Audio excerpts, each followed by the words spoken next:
Hi everyone, today I'm going to conduct a training for the EOFFICE Eleave system. Okay, so this is an online leave application system. Therefore, you may need a browser, Google Chrome, Mozilla Firefox, or the Internet Explorer to log in to this system. Okay, once you open your browser, you can key in this website www.iloginhr.com. Okay, so once you click the website already, log into this website, this will be the login page. Okay, you can see we have this server status online, means the system is available to log in. Okay, so the login mode, we have two modes over here. One mode is for the administrator, is for the HR user. Okay, another mode is for the employee or supervisor. This login mode is for the staff to log in to apply the leave, and for supervisor to log in to approve the leave application. Okay, so I'm going to go through with you for the setting first. That means we're going to log in as administrator. Okay,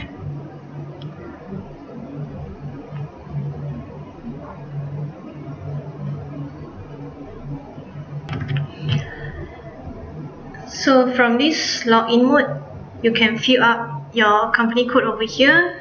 It will be the code that we already created for you. For example, this is the company code that I'm going to use for the training. Okay, so the login ID for the administrator, the default one will be admin. Okay, the password also admin, lowercase. Okay, and then we have this remember me. If you tick this remember me, you will only remember the company code and the login ID. Okay, so remember these two things only.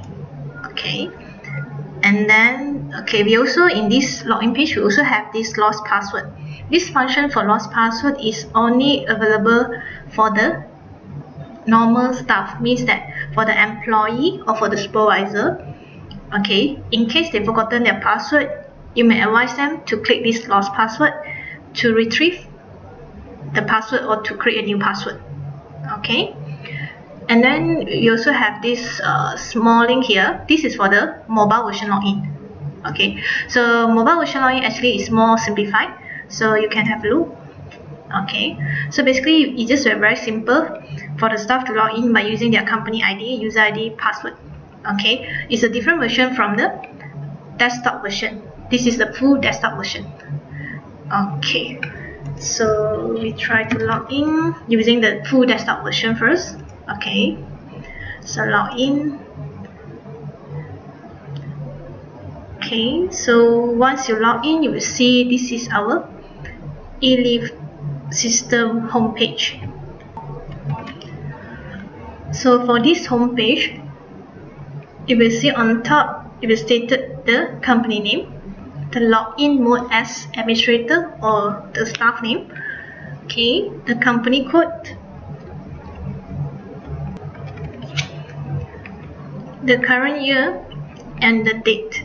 Okay, so in this homepage also you can see we have two tabs over here. The first tab is information tab. This tab is for you to check on the announcement. Okay, beside the announcer we have here, we also have this previous login is by which user, what date, and what time. Okay, pending leave application, how many leave application, how many cases is still pending. Okay, and the middle here we have some announcement from outside, and the first one we have is the year-end procedure. Okay, and then the announcement, the version we have, the new version, what is the enhancement, everything is stated here. Okay, so for all the HR user, we recommend you all to subscribe to our EOFFICE newsletter. So from time to time we will have some announcement. Maybe we need to maintain to update the system. Okay, so therefore you are encouraged to log in, to click this link, and to key in your email address to get the percent updates. Okay, so this is about the information tab. Okay, the next tab will be who's on leave. So in this who's on leave, you will see there will be a date range. Okay, this for you to view who is the staff on leave today and onwards. Okay, it's based on this date range selection. once you selected the date, okay, from and to, then you can click show. Okay, so once you have this show, then you will have, it will show the listing in the grid format. Okay, so this is for the login homepage. Okay.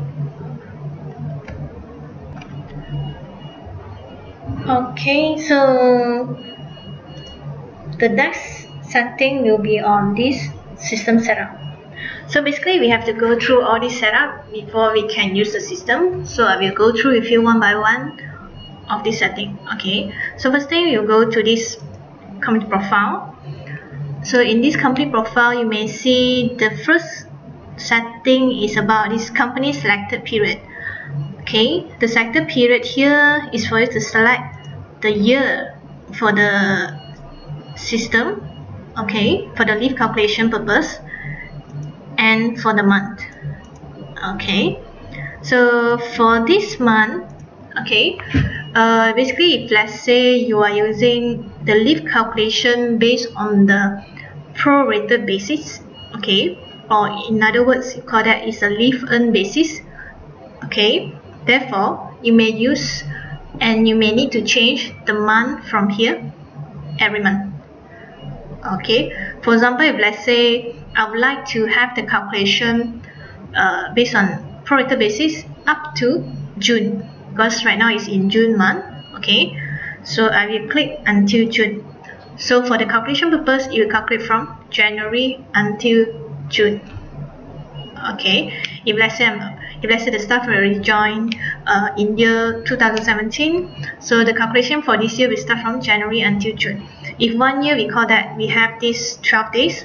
Okay, so the staff will have 6 days prorated basis.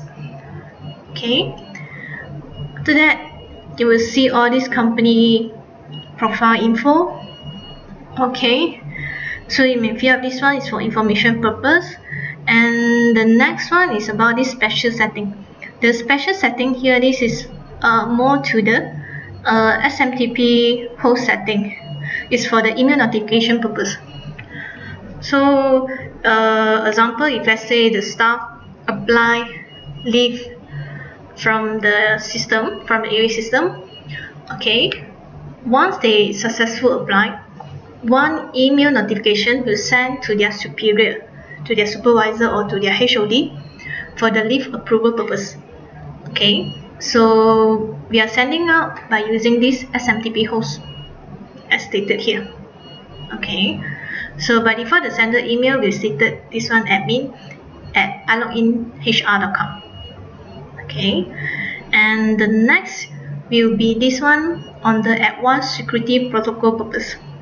Okay, so for the advanced security protocol purpose, if you tick this enable, okay, you will see from the two tips here, tick only if you want to implement advanced security function as below.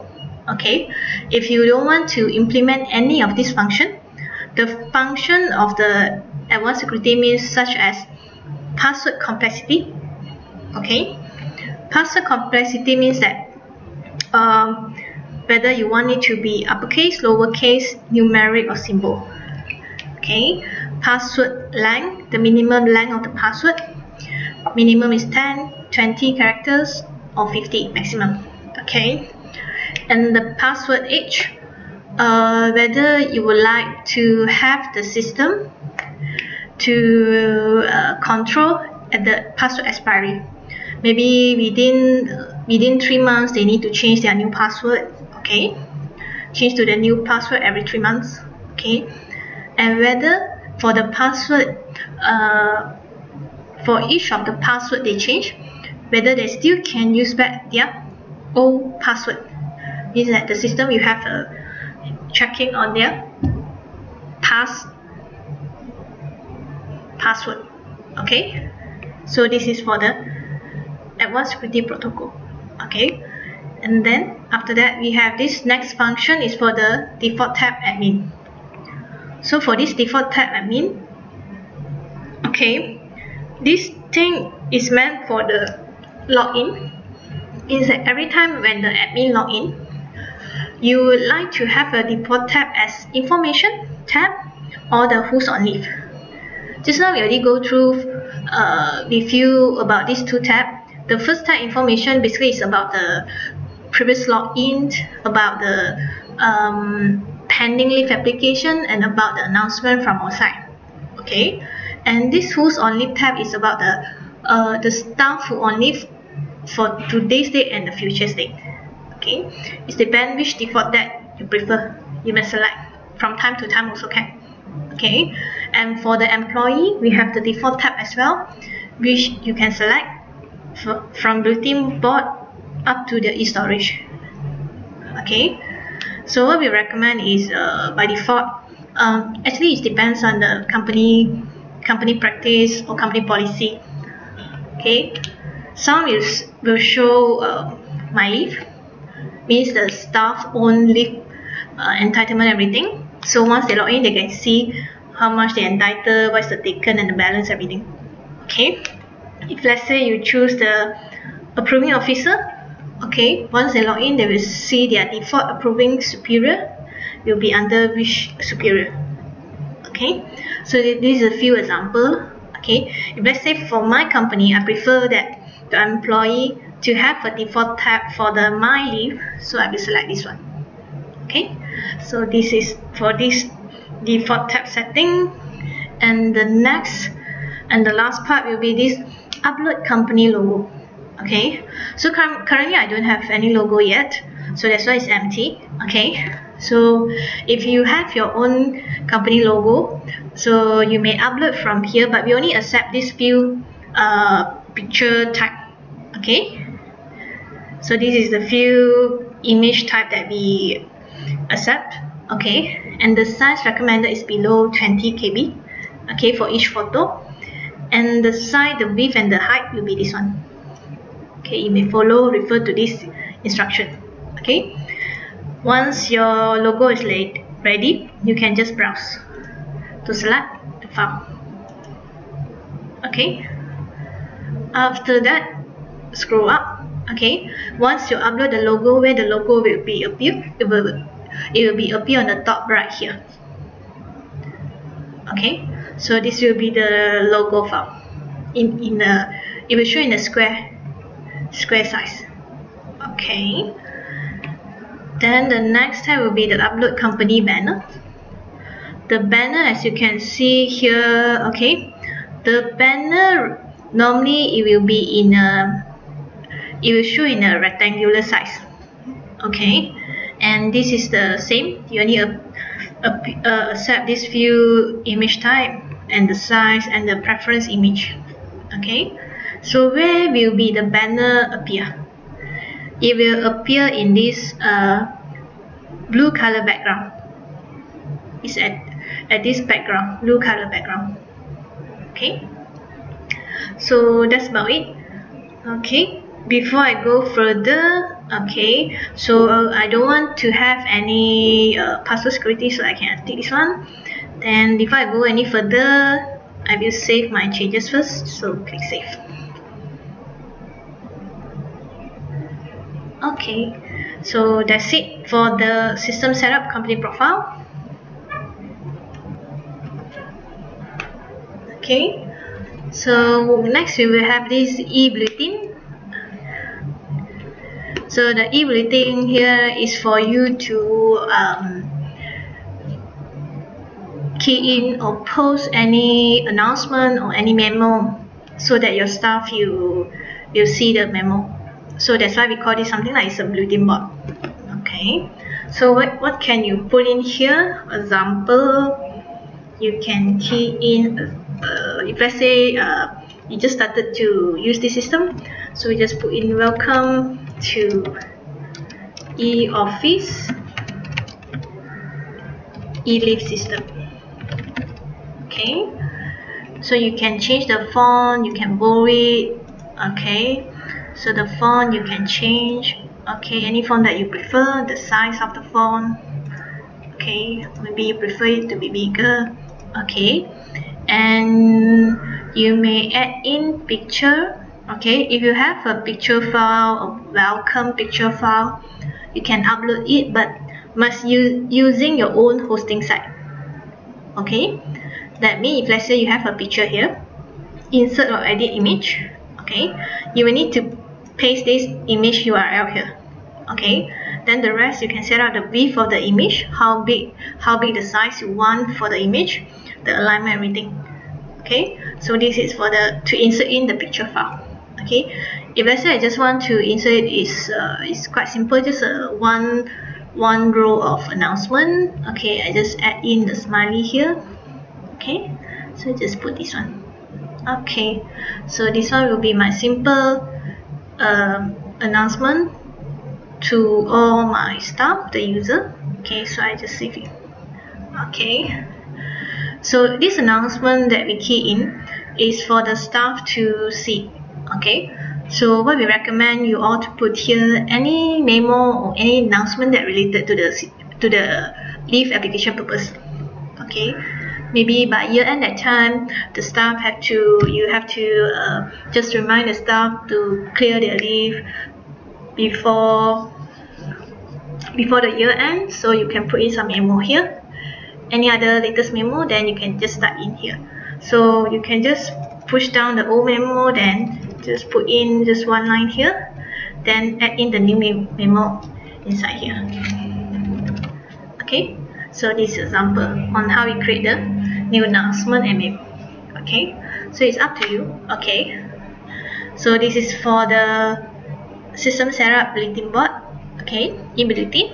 Okay, the third one we have is this e-storage. Okay, basically the e-storage here is for you to manage the file, whatever file that you upload or the file that the staff attach during the leave application will be stored under this e-storage. Okay, so when the file be uploaded, okay, example like just now you did upload some company logo, company banner. Okay, so all the banner that you already uploaded, that maybe you want to from time to time you want to change some new banner, new background. Okay, you may need to clean up the old file before you can upload the new file. So you may select the file from here. Okay, so what is attachment, e-import, employee photo here? You may check on this explanation. So basically the main folder is contained of what? Okay, the attachment is contain all the attachment from the leave application. So attachments such as the supporting documents, the MC, medical certificate, everything. Okay, so this is for you to manage the file. Okay, so any file that you wish to upload into this folder, for example, you wish to upload some file that you want the staff to download from their own login. Okay, so you may click on this download folder, we call that download folder. Okay, so after that you can just click this upload, then you may browse for your file and then start upload. Okay, some attachment example like the company handbook. Okay, some memo, letter, or maybe some forms. Okay, for the claim purpose or outstation claim, you can upload for the staff to download. Okay, so that's for the e-storage. Okay, then the fourth setting we have is for the administrator to change to their own password, preferred password. Okay, the default password that we log in just now is the admin, also is a lowercase. So in case you want to change the password, which we will definitely and encourage all the HR users to change once they log in.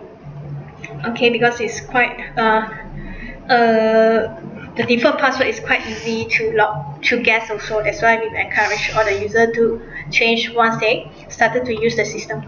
Okay, so from here is quite straightforward, new password and confirm password. Okay, so that's size for change password. Okay, so the next one is a sub-admin access module. Okay, alright, so this one sub-admin access module. Okay, earlier on we just log in as administrator. Okay, in other words, administrator is something like administrator. Admin login is something like administrator. It's a full access, okay, full access to the system. But in case you have a assistant, you would like he or she to log in to help you to manage certain of this Eleave module, then you can create one new access for the user. Okay, so user ID, it can be name, or it can be just very simple, for example HR user1. Okay, password also by default I just put HR12345. It's up to you. Later on they still can change. Okay, the username, what is the username, so that you will know. Okay, what is the job scope? Okay, this one you can fill up later on. Okay, so for example, for this general tab, okay, what this HR user need to do. Okay, if you tick means that you allow them to access to the module. For example, if let's say I take company profile, they are allowed to log into this company profile to view and to change the setting. Okay, e-bulletin, e-storage, and also you tick means that you allow them to upload any files, especially for the download folder. Okay, and then change password. Okay, whether you allow them to log into this sub-admin access module. Sub-admin means that this is a module that we are currently creating, means that we are creating a new user. If let's say you think, means that they are allowed to come in here and create another user and to edit their own access right. Okay, so this depends on what access you want to give to the HR1 user. Okay, if let's say I want to control back the access right for the sub-admin, so I didn't tick. Okay, so as an administrator, I will take full control at the sub-admin user creation. Okay, that's why I didn't tick. Okay, then the next one, this one is about the employee access module. Okay, employee access is for the staff to access the system, what module they can log in, okay, what module they can go in and edit and apply. Okay, so this is the one. Table of codes basically is for the department creation, the category of the staff, and so on. Okay, the calendar group for the staff. The calendar group, example, their rest day, off day, public holiday. Okay, which means if let's say this HR user need to help you to create every year there's a new public holiday, you want the user to help you to set up a new public holiday setting, I think it's better for you to open this one. Okay, so as for this global change, this is not a standard module in your Eleave package. So this is a add-on module upon purchase only. And the next one, whether this user can log into the miscellaneous. Okay, to check or download the user manual, no problem. E-import is for you to import the employee master. Okay, this is import from employee master. All this file is import from our other system. We have another system for the payroll purpose. We call that quick pay system. If you have the quick pay system, basically the first flow will be when the staff join, you'll be keying the data everything in the quick pay system. Okay, once you key in the quick pay system, you can export out the data from the quick pay. Okay, later on you can import it to this Eleave system, so you no need to key in another new entry for here. Means that no need double entry. Okay, so this e-import. Okay, so this one is not applicable for all the client also. This is upon purchase also. Okay, add-on purchase. And the last one will be audit trail. Audit trail basically is to check out the something like the log file. Okay, all the log details, whatever the user or the staff log in, apply, leave, everything will be stated clearly inside here, just for the reference checking only. Okay, and then the next tab we have e-master.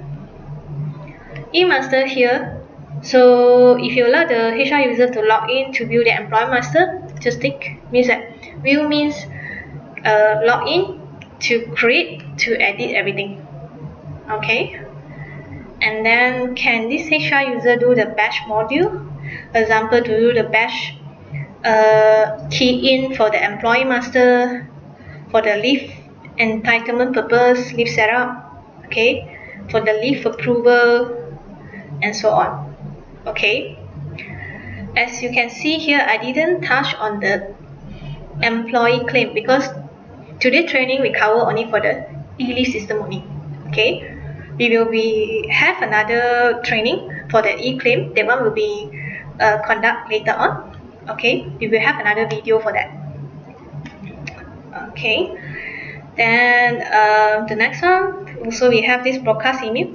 Okay, so basically this broadcast email is one of the module that we send out the email so that for the first time usage, especially for the first time usage, when the staff want to log into the system, before they can start use the system, HR will broadcast or send email to all their staff so that they will know which website to log in, what ID, what company code, and how to set up their new password for the login purpose. So this one will be the email that we send out. Okay, and lastly we have this report.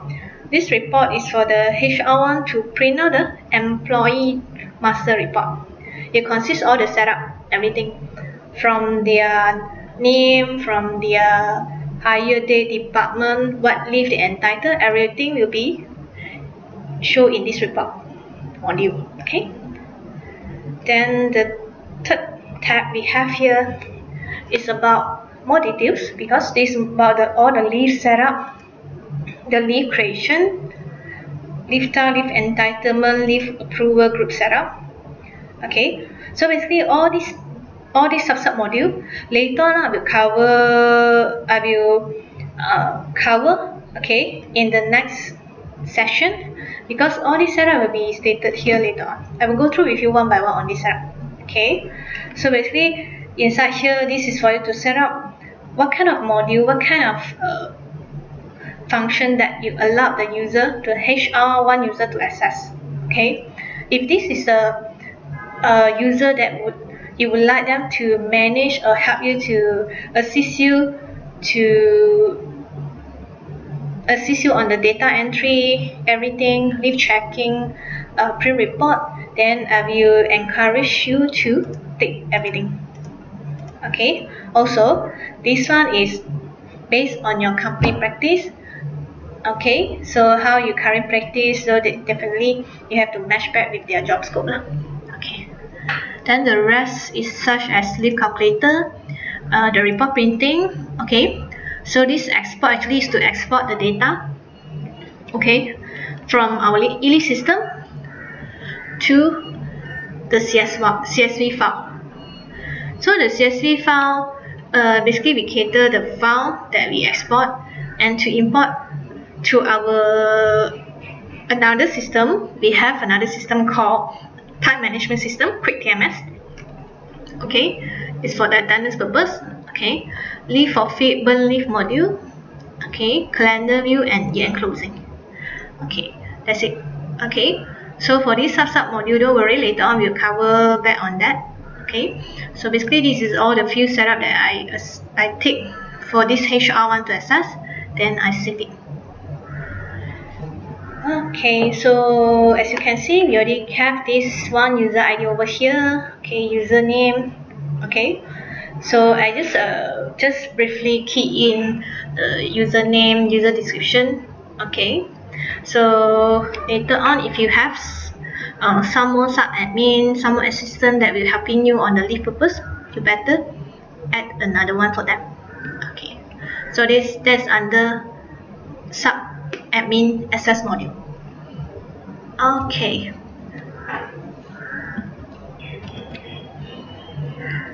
Okay, then we continue on the next setup is on the employee access module. Okay, so for this employee access module, default we already have two access module code. One is applicant, another one is approval.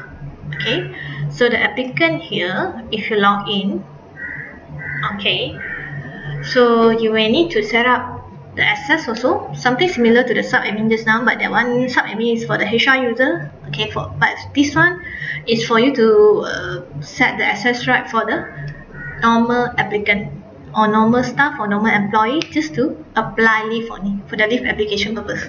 Okay, so what we normally advise is you may open for the employee menu because of course they need to check on their own profile. That's why we can take this one to edit to log into their profile. But if let's say you allow them to edit their own profile, so you may take this one. But this edit profile is just a very general data, example their home address and their email address. Okay, something like this is quite general. Okay, but the important data such as their department, their hire date, that one cannot be edited at all. That one HR user have to take control of that. Okay, any changes of their department, any changes of their occupation or anything, confirm date, resign date, that one have to be controlled by HR user. Okay, next also we will encourage also for the for you to open up the change password. So once they log in, from time to time, let's say they want to change to their own preferred password, they can always take this one to change their own password. Okay, in case they are lost their own password, remember just now from the home page, not from the home page, from the login page, we have the lost password. They can click the link and to retrieve to create the new password. Okay, so you don't have to worry on their password. Okay, so because this one is just a normal applicant, therefore we do not need this supervisor menu. Okay, and the next part, okay, if you allow them to see the employee on leave listing, just take this one to show on leave, employee on leave listing, so that they can have a view for the leave listing, whether for the calendar view, okay, or the who's on leave. Remember the who's on leave tab in the main page. Okay, some staff, okay, given access to view for everyone. Okay, some staff is not. Okay, maybe for the normal applicant level, you only allow them to view their own leave only, their own calendar view for their own leave. So you can take me only. If let's say you don't have any restriction on that, basically you can open for everyone. It's up to your policy. Okay, so let's say my company, I have a restriction. My staff, they can only view for their own leave. Okay, me only, that means, and their own calendar view for their own department only. So I just need to take these two. Okay, so this is for the calendar view. Okay, for the e-leave, okay, so their function, what's their access, they can log in to, okay, example for the employee, basically they need to log in to apply the leave. That's why you must tick on this leave application. And for the leave they already applied, that is still pending, whether they're allowed to cancel. If you tick, means that they're allowed to cancel. Before the leave approved, they still can cancel. Okay. Next is the allow cancel leave approve setting.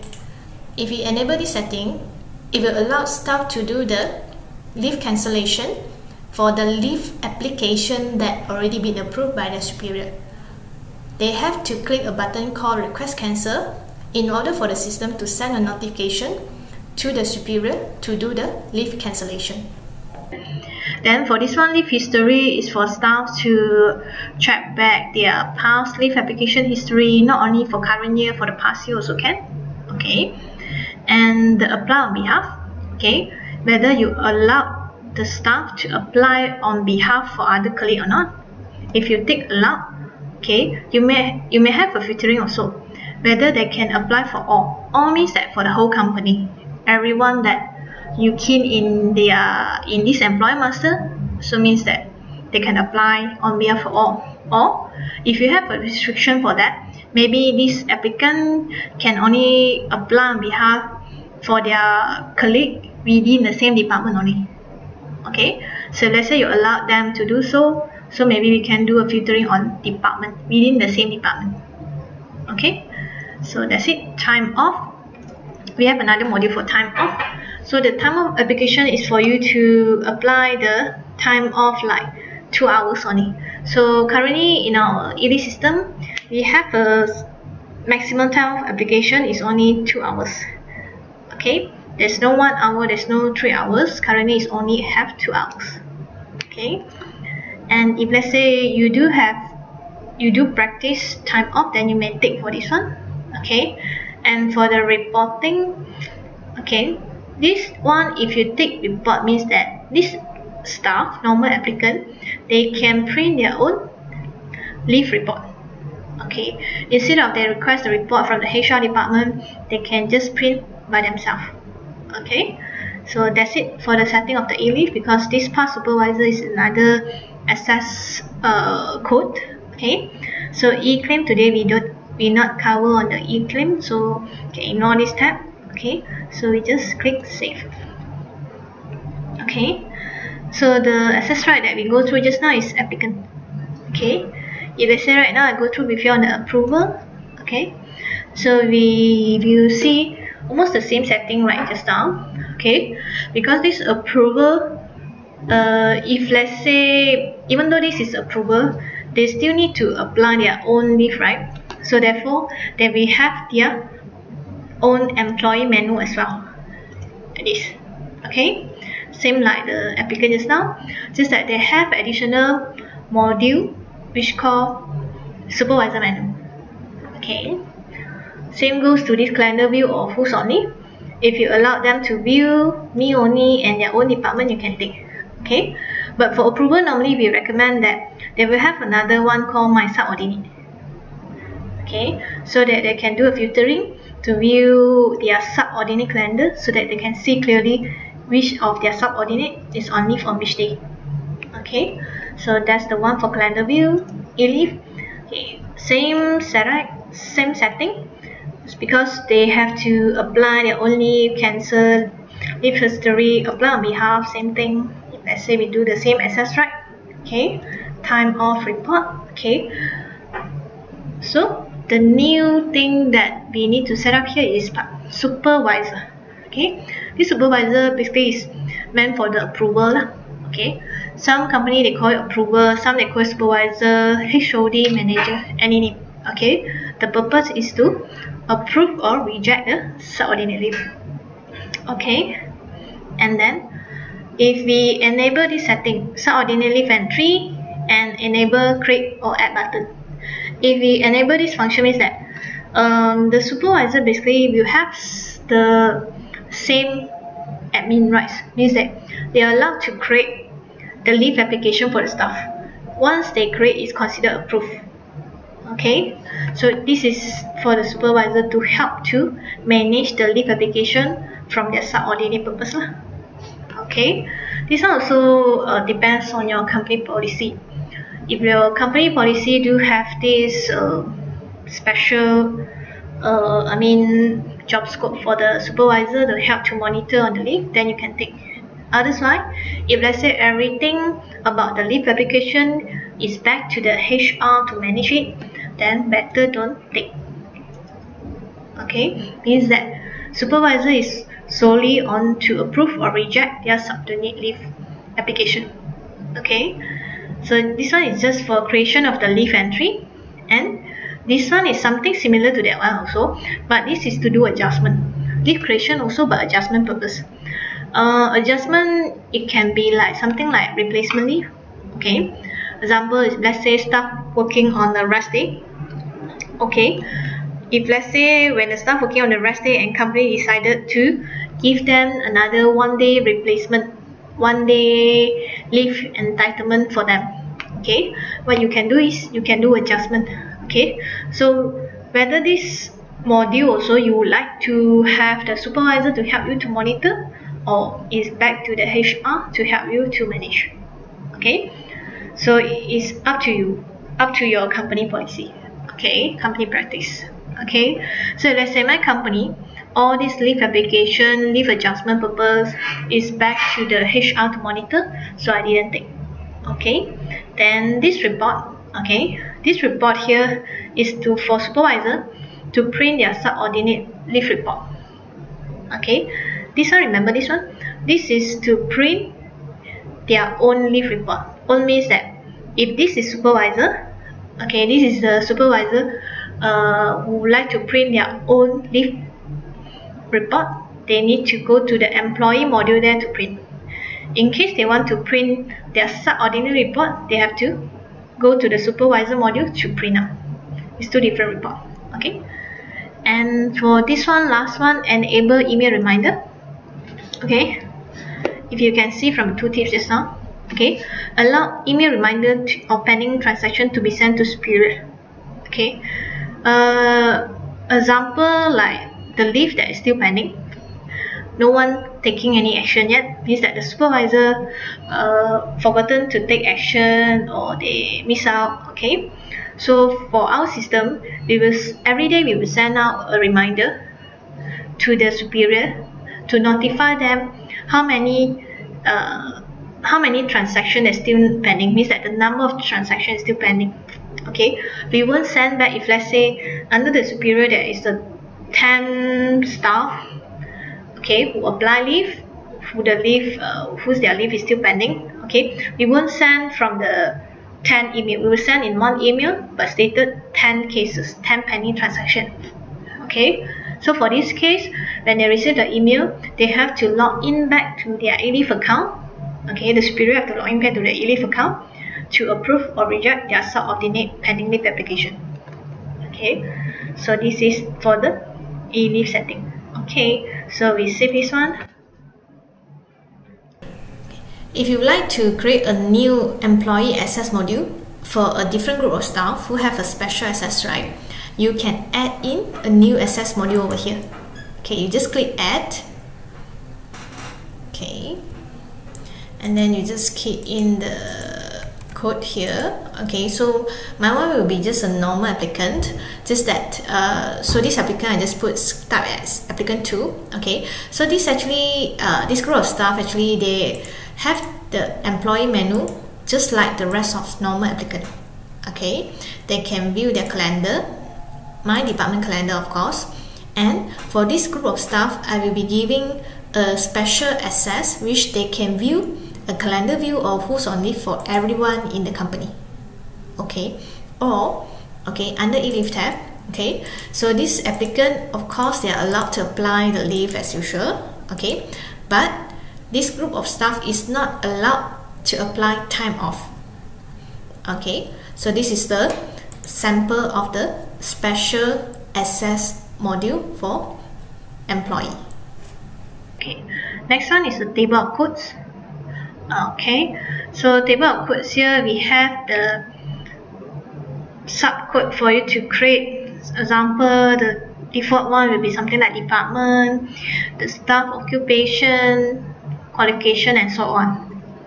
Okay, example, I just pick up department here. Okay, so if let's say I would like to create a department for the staff, I just click add. Okay, the code here will be example, I have this sales department. Okay, I prefer capital sales department.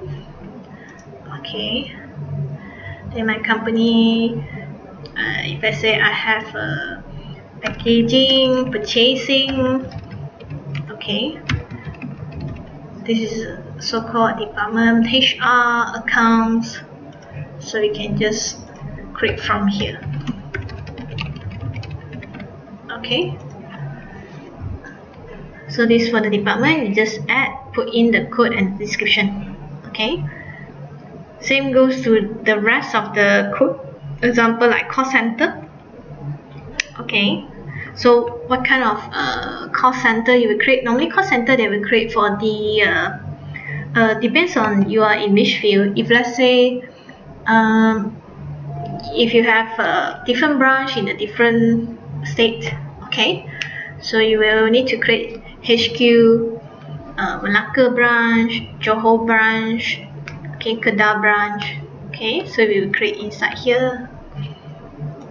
Okay, so we like have this HQ headquarter. Okay, then I have another branch in Johor. Okay, so this is for my branch. It's for the costing cost report, we call that. Okay, so it depends.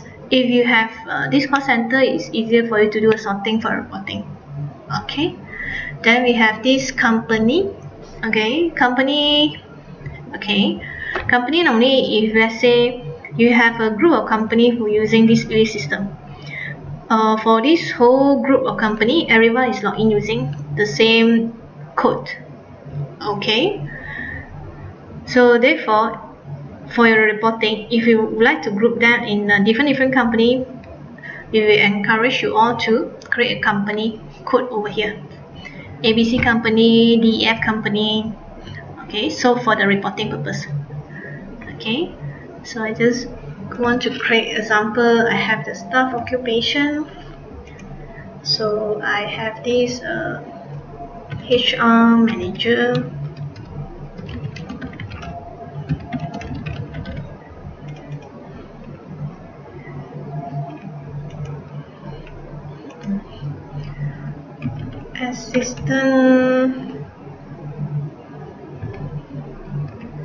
Assistant manager.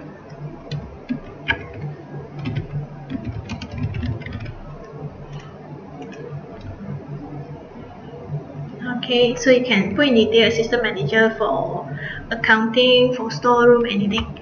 Okay, so that's the one. Okay, then if you have like sub like category of the staff, exact, non-exact, you may also create something like this.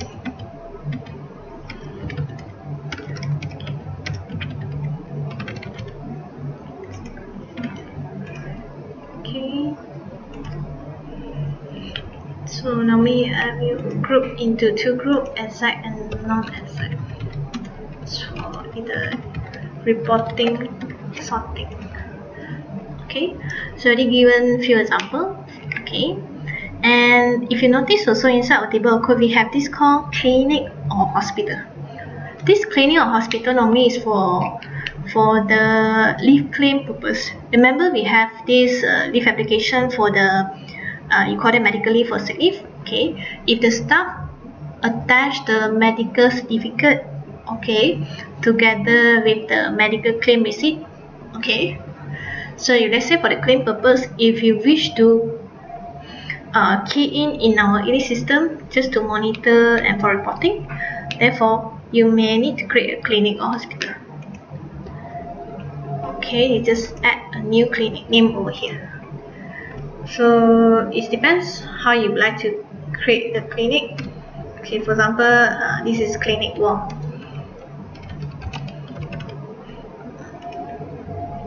Some prefer to group it into one code called panel and non-panel, and some prefer to key in detail by detail, clinic 1, clinic Raja, something like that.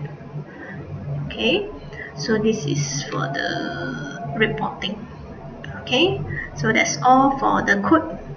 Okay, and for our client who using the quick-based system, okay, so basically all this code, department, category, occupation, it can be import from the quick-based system.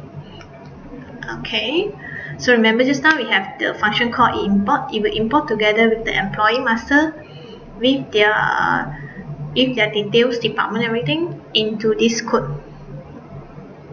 Okay, so this is the additional info for you. Okay, then the last setup we have here for this system setup module is the calendar group for public holiday, rest day, and off day. Okay, so this calendar group is quite subjective. Okay, it depends how you want to group your calendar, group your stuff, I can say. Okay, I just give you one simple example is for my case. Okay, I have my headquarters, my HQ is in Selangor here. Okay, therefore I will have a group for the Selangor. Okay, and also I have another branch in Johor just now. Okay, and I will have another code for Johor. Okay, why we need to have these two code, because Selangor and Johor will have two different public holiday code. Okay, that's why we have to separate into different code. Okay, so for example, my working days is very straightforward. Okay, my staff, everyone will work 5 days in a week. Saturday off day, Sunday is a rest day. Okay, and public holiday will be according to their state. Okay, so in this case I have to create two codes, one for Selangor.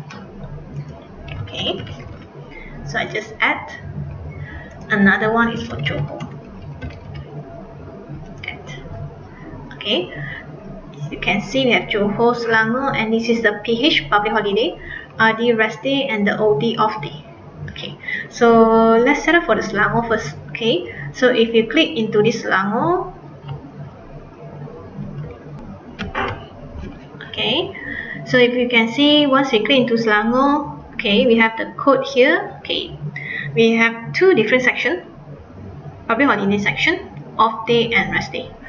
Okay, we go through one by one. The first one we go through is the public holiday.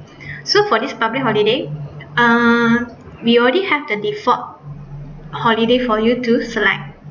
Okay, you may just click on this batch entry. Okay, so this is a listing of the public holiday in Malaysia only. Okay, whatever the default one for Malaysia, for the whole Malaysia, whether it's in Johor, Kedah, Sabah, Sarawak, Terengganu, everything, we already have in here. Okay, so you can see. Okay, so for my Selangor side, which holiday that I observe, I just need to select. Okay, just click on this selection. Okay, just another tips for you. N is for national holiday, S is for the state. Okay, so the one that I take means that this is the one that my company observe.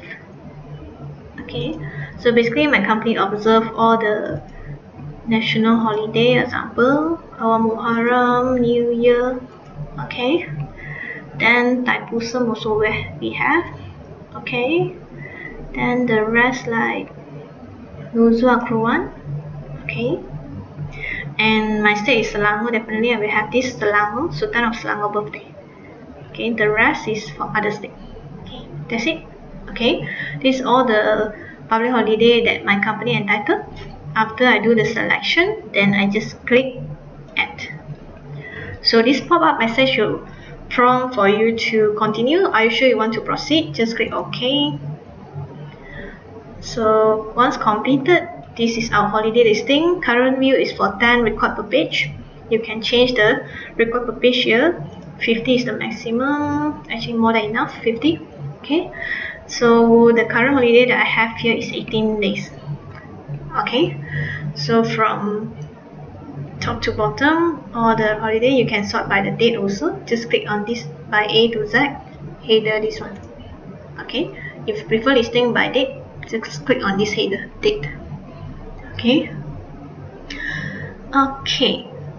next.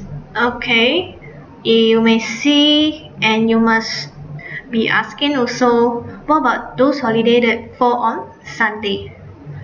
Okay, so most of the company, they will observe the Sunday public holiday will be replaced on Monday. Means that they will have a replacement for Monday. Okay, so what we can do is, okay, I just take this one as a example.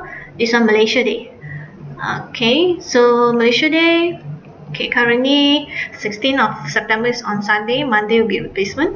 Okay, so what we can do is, for this one replacement, we do not have the default code for you to select. This one you have to create manually. Okay, how to do? Just click edit ph. Okay, so we will have the, this is the selection just now for our company. We just have to add in another code for that. Okay, so you can have a code for this replacement. Okay, if I want to put R stands for replacement, R01. This is the first replacement. Description, you can put longer. This replacement Malaysia Day.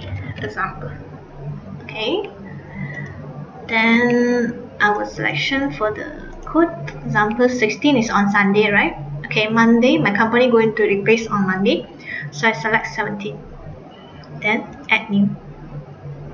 Okay, so this is a power message, record added successfully, no issue. Okay, so you can have a look here, R01 replacement Malaysia Day, 17th of September is on Monday.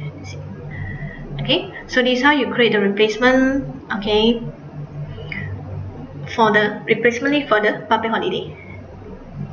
Okay, so this also this is how you create for those like ad hoc public holiday during, for example, football match that time. Okay, you can add a new public holiday for that. Okay, so this is the place for you to add it. Okay, so we are done for the public holiday. Default just now is 18 plus one more day replacement, now should be 19. Okay, 19 record, correct. Okay, continue. Just now I got mentioned that my working days is only 5 days a week. That means that my Saturday will be my off day and Sunday will be the rest day. Okay, so for off day setting, so we can do a bash entry over here, and then we tick for this Saturday. So once I perform this setting, so system will auto detect that every Saturday will be the off day. Okay, so you can check here, we have this off day, and then we can check through this record page. Okay, and then from here you may see the total record is 52. This is the last week of December. Okay, so this is how we do for our off day. Okay, then meanwhile for the rest day, okay, you may do the same. Okay, so but before I go for this rest day setting, okay, I would like to explain more on this off day. Okay, so this is example of company that have a fixed Saturday, okay, as their off day.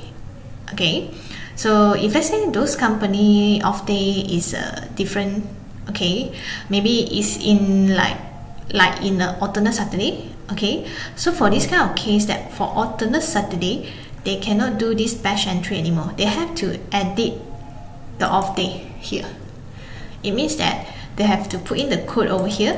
Example, the code they can put is like off day. Okay, this one also off day. Okay, just that the date for the off day, they have to select which Saturday they observe for their off day. Maybe the first week of Saturday, and then save it, and then follow by another setting for another third week. Okay, example. Okay, means that for a company who perform alternate Saturday, they have to select the off day manually like this. Okay, so this example. Okay. Okay, so for the rest day, just now I say it's like something similar to the off day, so you all can do this bash entry and then tick for this Sunday and add. So once again, once we set this add, so system will auto detect that rest day throughout the whole year. It means that every Sunday will be the rest day. Okay, so that's it for the setting of calendar group. Then the next part we're going to move on is this Eleave first. Okay, we can't go through this eMaster yet because we don't have any setting for the leave type yet. Okay, that's why we have to go on this Eleave to do some setup leave type for you before we move on to the eMaster. So the final eMaster, we just have to select what leave type, the biodata, everything we set up in the final list. Okay, so now the next module is the Eleave. So the sub module for this Eleave will be leave setup, leave type. Okay, so from here default we have all this leave type. This default leave type that we created for you. Okay, in case those leave type that you don't have, okay, and your company didn't observe it, you may delete it. Okay, it's up to you whether you want to keep it in your listing here or you can delete it. Okay, example, my company do not have this. For example, like the this study leave, they don't have this study leave, we don't have this study leave, I just click in. Okay, I just click delete. Okay, because I don't want to show in my listing anymore. Okay, so that's it. So this is how you delete the code that you are not using. Okay, if you don't want to delete it, just remain as is it. Okay, also can, no problem. Okay, maybe you want to just keep it for the future use. Okay, in case you have a new leaf type in the future, you can also add in yourself. Just click add and then pin your leaf code and description. Okay, so this is how you create a new leaf type. Okay, so that's for the Eleave leaf setup leaf type. Okay, so the next part will be leaf entitlement. Alright, so the leaf entitlement here, we're going to create a new leaf entitlement group. So add in. Okay, so before we go through in detail, okay, we have to think about what kind of leaf entitlement group we need to create. Example, we start from annual leave. Okay, example of the annual leave grouping. Okay, my company, I have two different groups, exec and non-exec. Okay, example, my exec staff, their entitlement for the leave is for the first 2 years is example 12 days. Okay, meanwhile for my non-exec staff, okay, the entitlement for the first 2 years they are entitled 10 days. Okay, so in this case I need to create two different annual leave grouping because their service year and their entitlement is different. Okay, so how are we going to put our entitlement code here? Normally I just advise to put in a short form, AL example. So I'm going to set for the exec first, so set exec, AL exec. So this one I can put longer for my reference purpose. So this is, I can just put it for the executive staff. Okay, so easier for me to understand. Attached leave type. Okay, annual leave, because this is definitely part of the annual leave type, so I select annual leave. Okay, what about this time off module? This time off module is for you to take, means that if you take means that the staff can apply the, remember just now we have the time off module that we take for leave, for time off application 2 hours. Maybe they want to apply 2 hours off to go to do some personal things, to go to the bank for example. Okay, so if I take this one, means that when they apply this annual leave, they can also apply the time off, and the calculation of these 2 hours, it will minus off from the annual leave entitlement. Okay, so this is how it works. Okay, so if my company, I do not have this kind of practice to apply time off minus off my annual leave entitlement, so I just untick. Okay. Okay, so just now that one is for the time off. Okay, so the next function is allow applicant to apply leave. If you allow the staff to apply this leave type, okay, means this annual leave executive group. Okay, so I take allow. Okay, and then the next one will be allow applicant to apply leave in advance. Okay, definitely for this kind of annual leave, we are allowed to apply in advance for sure. Okay, so that's why we have to take allow. Okay, what about allow applicant to apply leave of the following year? Okay, so this one also for annual leave also encouraged to take, because sometimes when the staff when come to the year end, example like December month, they wish to apply for the next year leave until maybe next year January. Okay, if you allow them to do so, you can take. Okay, and for the next one is allow applicant to select day or period for each leave type. Okay, this one is for the staff to change the leave application. Basically, for example, if let's say they want to apply like 1 day, okay, example like few days. Okay, they apply from Monday to Wednesday, is total 3 days here. Okay, whether the 1 day, that one, okay, can they change to half day? If let's say you allow them to change to half day, and whether for this half day, do they allow to select whether it's AM application for the morning session or the afternoon session, the first half or second half?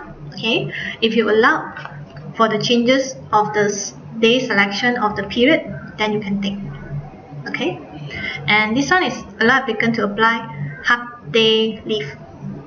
Okay, and then attach certificate or supporting documents. Okay, whether is it compulsory or not. Okay, so this one is for the compulsory selection. Okay, so for the annual leave, actually there's no need or not required for any supporting documents.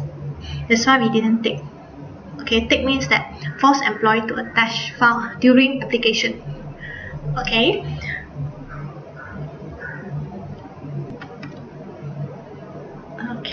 so for the next one, exclude day type or for the leave application. Okay, it means that for the leave calculation purpose, means that for this annual leave application, so for the calculation of the leave taken, whether it's only count for working days, okay, or is it is including the holiday, rest day and off day. Okay, if I take this one holiday, rest day and off day, it means that it's going to exclude. It won't count holiday, rest day and my off day. It won't deduct any leave taken for this kind of day type. Okay, it's only count for working day only. Okay, so this is the meaning for the exclude day type for leave calculation purpose. Okay, so the next one is apply before. Okay, so this apply before is meant for the leave application, the number of days required for the leave application in advance. Okay, how many days?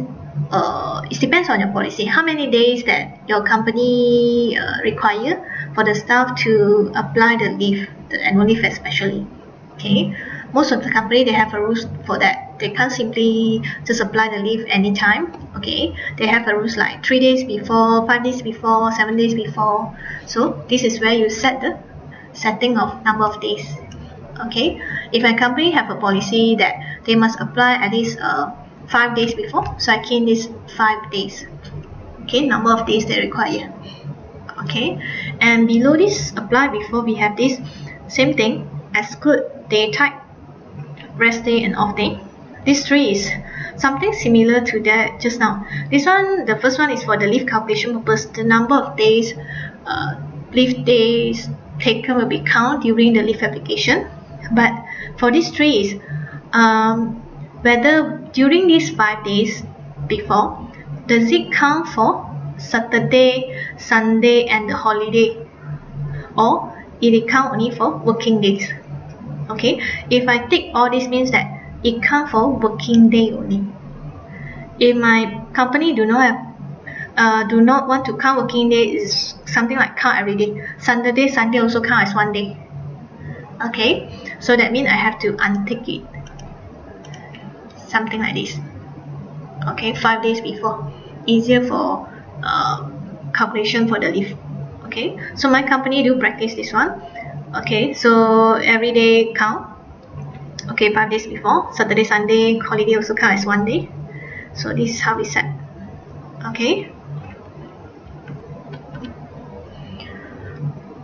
Okay. So the next part will be whether you allow applicant to apply the leave in advance before number of days stated above. Okay. Another word is, are you allow employee to apply the leave even though they didn't follow the rule on the top? The rule means that the rule is stated 5 days.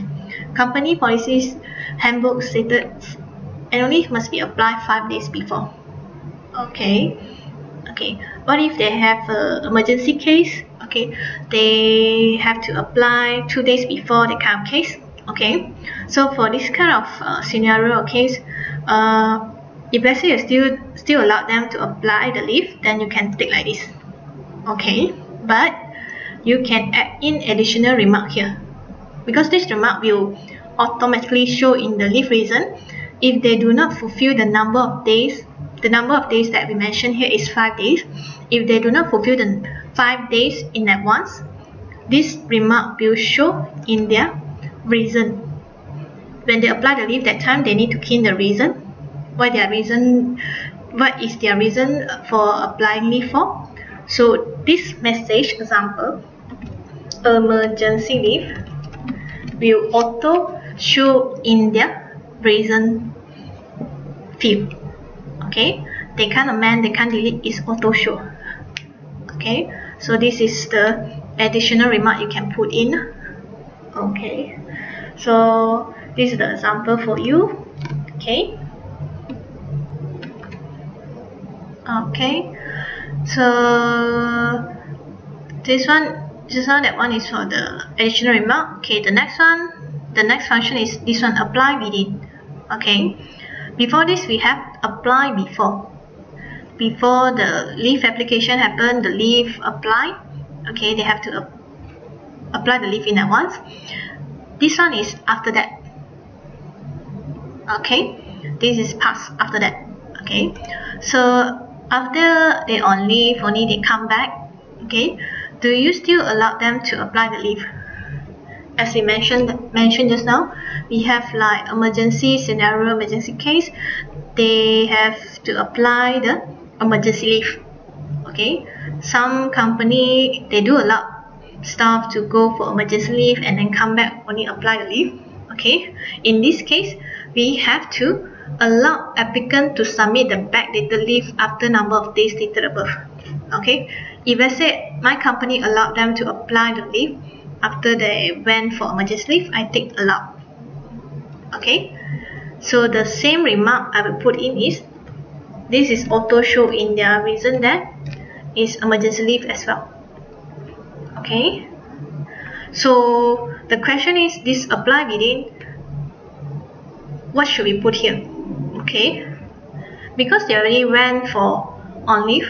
Okay, like yesterday they went the EL, then today when they come back, okay, only they apply the leave, apply back the backdated leave, and I want the emergency remark to be shown. That's why I have to put apply within 0 day. Then this emergency remark will auto show, because when they don't fulfill the number of days mentioned means 0 days, this emergency remark only will show in the reason. Okay, for this case, exclude data also, whether it's count for working days or non-working days. So similar case like the above, so I take as the everyday account as the day. Okay, so this is how we set for the annual leave. Okay, so emergency leave, and okay, the next part will be allow applicant to apply more than leave balance. Okay, so most of the cases, okay, the staff are only allowed to apply the leave entitlement they have only, means that they can't apply more than the leave balance. If let's say they have 2 days, they can apply 2 days. Okay, talking about annual leave only. Okay, whatever they have, they can apply the balance they have only, they can't apply more than that. If let's say your company also have the same rules, they can't apply more than their leave balance, then we allow you to untick. Okay, of course, same goes to approval also, whether they can approve if the leave is insufficient. If I tick means that I still allowed to approve.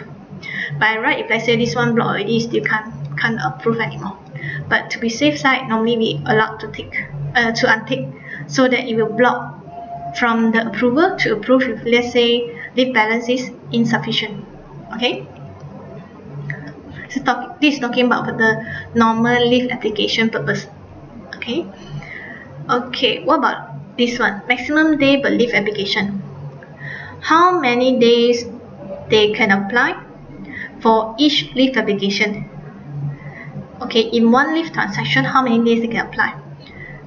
For easier checking, it's either for easier checking or reporting.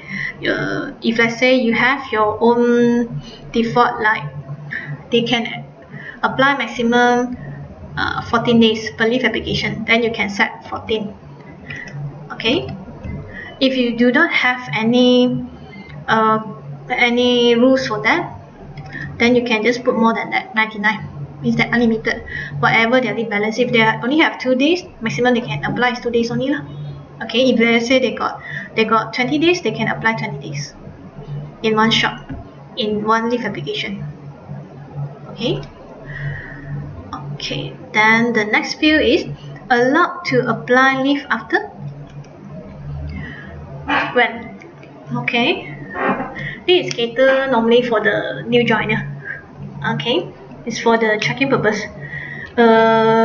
Most of the company policy also that will have a restriction only for the confirmed staff they can apply leave. Okay, if let's say your company do have a restriction for that, okay, you can set it after confirmation. Okay, if I set after confirmation, means that this one for all the staff profile, the e-master there, you need to set the confirm date. Okay, so you need to set the confirm date, so it's easier for the system to do the check-in for you. So if let's say the confirm date is haven't reached and the staff going to apply the leave application right now, the staff are not allowed to apply. The system will block the staff from apply the leave for future because they haven't confirmed. Okay, so this is the purpose. Okay, if you select, for example, after 3 months, after 6 months, okay, so if we do selection like this one you only track from the higher date. So from higher date until from the start date is higher date, then within after the 3 months only the staff can apply.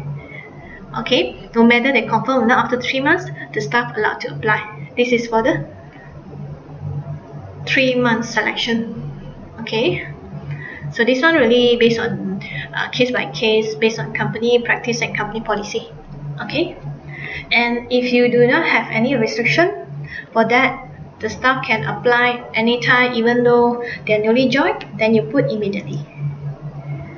Okay, so this is for the case.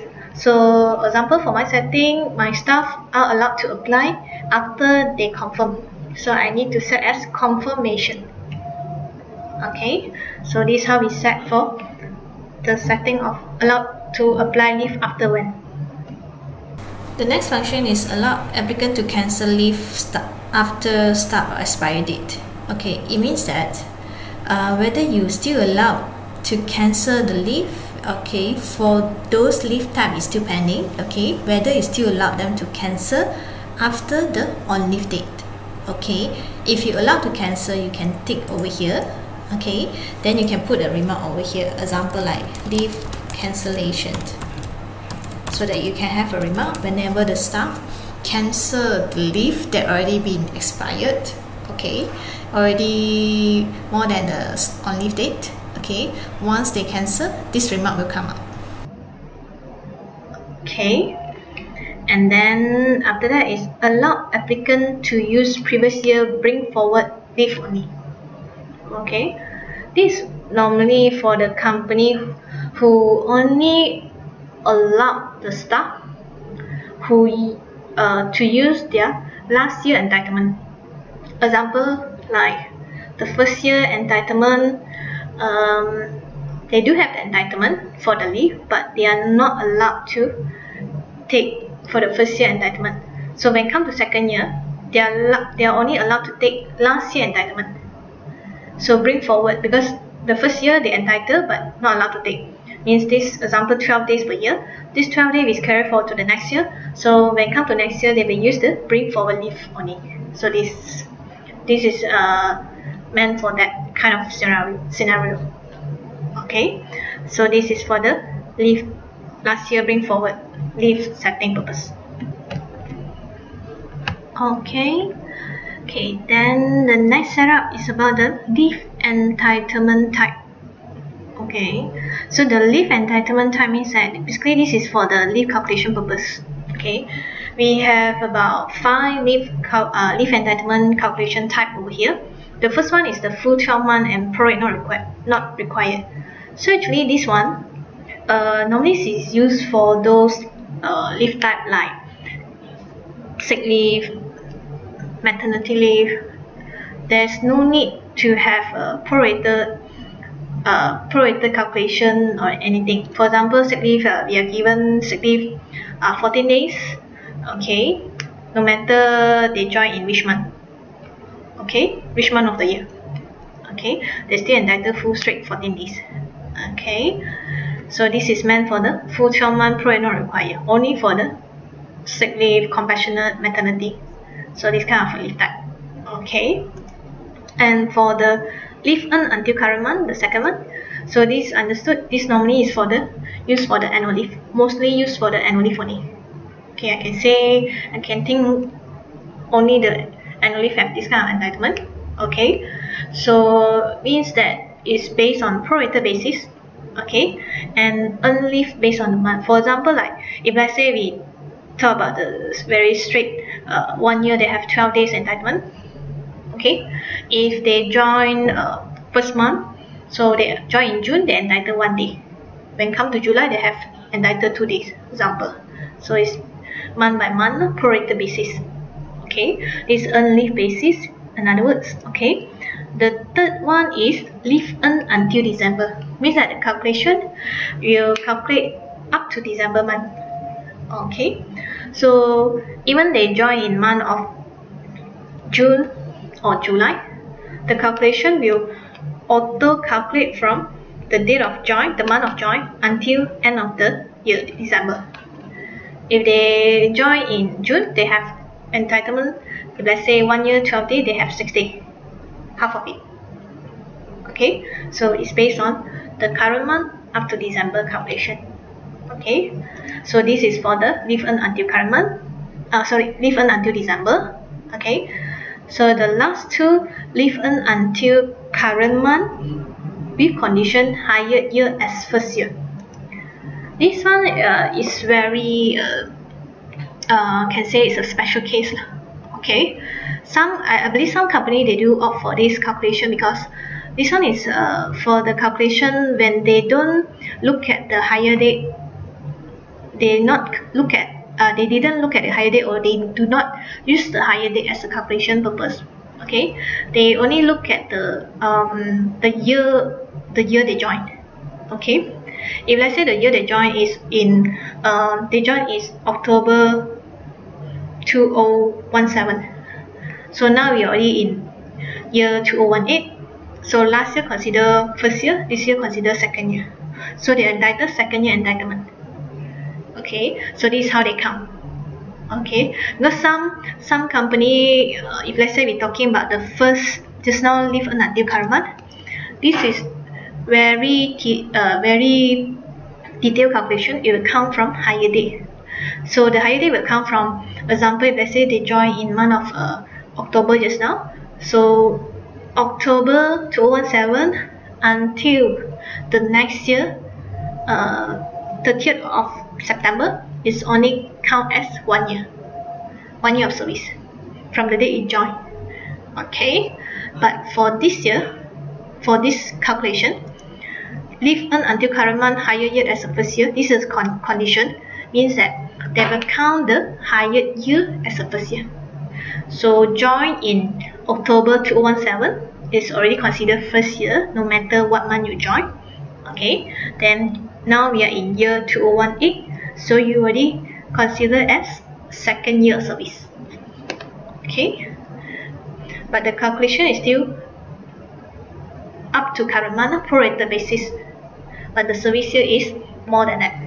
Okay, this one also same, different until December, but service year is the condition higher year, the first year as your higher year as your first year.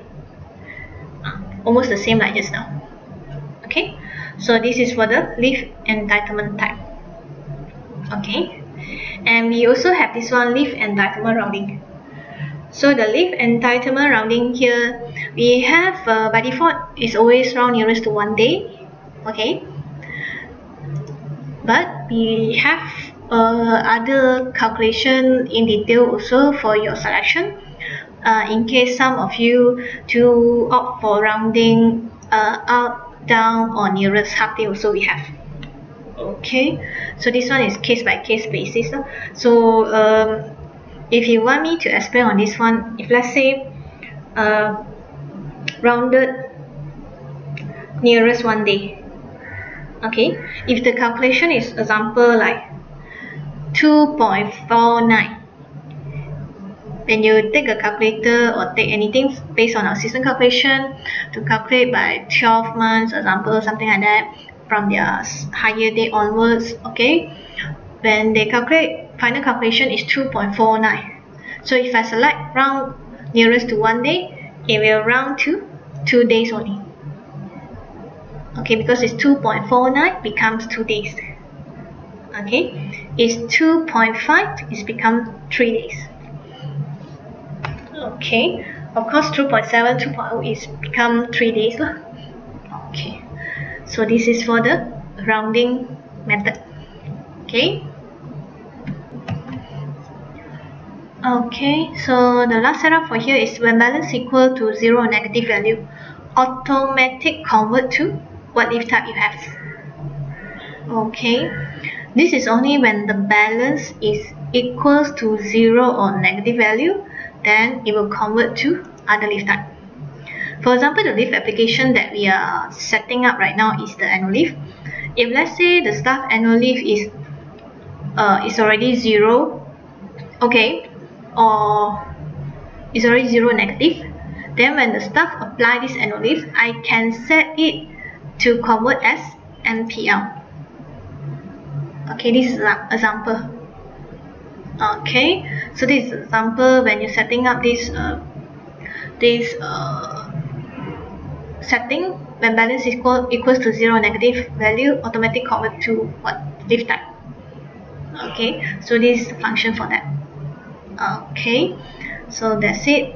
This is for the final setting, and below is where we set up the service year. Okay, example, my service year is from the date they join, 0.00 to 2.00. Okay, so this one I'm setting up for the executive is 12 days. Okay, do you entitlement days is 12 days. Okay, but do you allow the leave entitlement to be bring forward to following year or not? Okay, if you have a restriction for that, example, the maximum day they can bring forward is only 5 days, I set 5 days. This is my restriction. Okay, 5 days only. If their balance up to December is example 10 days, okay, example like okay, I give you another example like 8 days, okay, allowed to bring forward 5 days only, the balance 3 days will be forfeited, will be burned. Okay, this meaning for bring forward. Okay, if I do not have any restriction for that, I can bring forward whatever balance I have, then you can set 99. Okay, so this is the setting.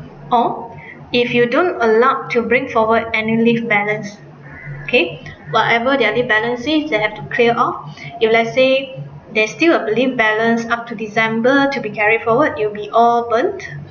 Okay, you are not allowed to carry anything, then put 0. Okay, so this is setting for the bring forward. Okay, if my company policy allowed to carry forward, for example, 5 days, I just put 5 days. Okay, then the service year, next one is 2.01 up to how many years of service, title how many days, same bring forward 5 days. Okay, then 5.01 up to, if let's say 5 years and above, normally we just put 99 maximum already. Okay, then 20 days. Okay, then here also 5 days. Okay, that's it. Okay, so this is how we set up for the annual leave. Okay, so basically this one will it will do the same setup for all the leave type. Okay, almost the same. Maybe some of the scenario, the condition different only. So it's based on case by case lah. Okay, so that's it. Then I just okay, we have this annual leave over here. Okay, So just now we done the setup for annual leave exact. Okay, so if let's say you have another leave group for the annual leave for non-exact, you have to do the same thing also lah. You just create another code, annual leave exact, annual leave non-exact. Okay, so in here, okay, so see, okay, so for annual leave I done the setup. Okay, give you another example for the sick leave. Okay, some company will call it sick leave, some will call it medical leave. Depends. Okay, so if let's say my one is sick leave, so I just select the leave entitlement code, sick leave, description, attached leave type is sick leave. Okay, and then we go to the function, whether this sick leave you have this type of module or not. If let's say you don't have, you untick it. Okay, okay, so beside the time module we have this one, allow applicant to apply leave is allowed. Whether you allow applicant to apply this kind of leave type in advance. Okay, for sick leave I don't think so there's a leave advance or what. Okay, so if you are not allowed the staff to apply leave in advance, so you untick it. Okay, same goes to the whether allow applicant to apply leave of the following year and so on. Okay, so this is the function. Okay, and if let's say this one also a following year also you don't allow the staff to apply, you just untick it. Okay, and for this, allow applicant to select leave type or period for the each leave type. Remember whether they can select half day or not. Okay, if let's say for the half day, do they allowed to select AM or PM? Okay, normally we do allow. Okay, allow applicant to apply half day leave. Yes. Okay, for this one, attach certificate or supporting documents, example medical certificate. Okay, for this case, if let's say you would like the staff to attach the leave certificate, the medical certificate, when they submit the sick leave that time, if you want them to compulsory submitted the MC, okay, you have to tick. If they do not attach any medical certificate, they are not allowed to apply the leave. Okay, so this is the function for that. Okay, okay, so for this one, exclude day type for leave days calculation. Okay, remember just now for the annual leave, whether the calculation for the leave taken is only count for the normal working days. Okay, so same goes to sick leave, is only applicable for normal working days. Of course, holiday, rest day, off day not count as a sick leave taken. Okay, and do you have any apply before date, number of days required for this leave type application? For sick leave, I don't think there is. Normally we put 0.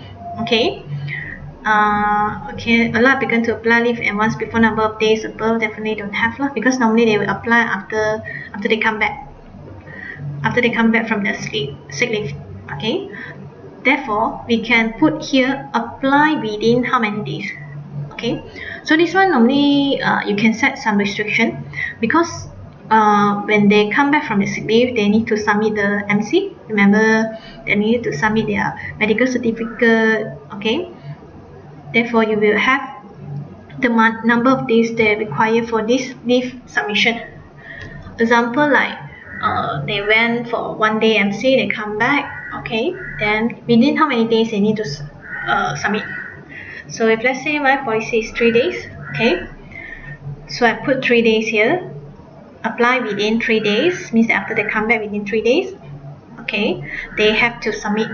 Otherwise, if let's say they only submit the leave application after 3 days, whether your company still allow or not. If still allowed, then this is the one. Allow applicant to submit back the leave after number of days. If still allowed, tick allowed. Okay, then we can put additional remark over here. Okay, means that after 3 days only they submit the MC. So I can put one remark called late submission, so that it will appear in their reason also.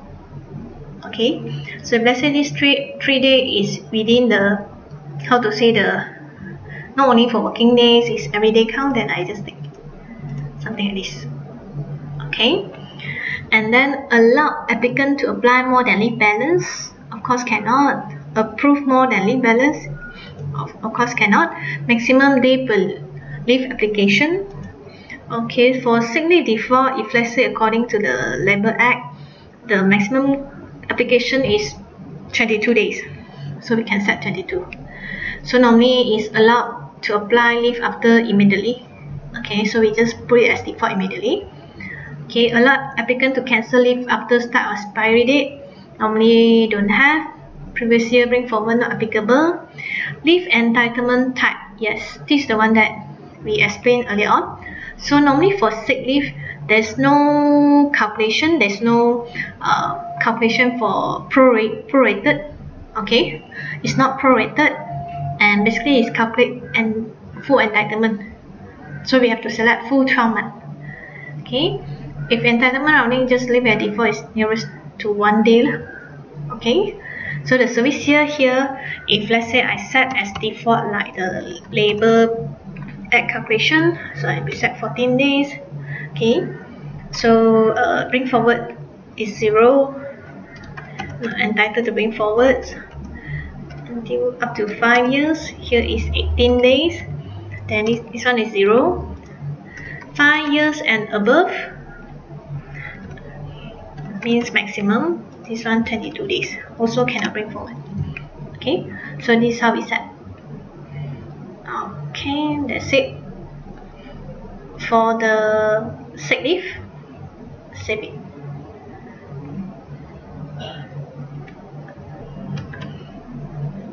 Okay, the next common leave type that you'll be using is example like maternity leave.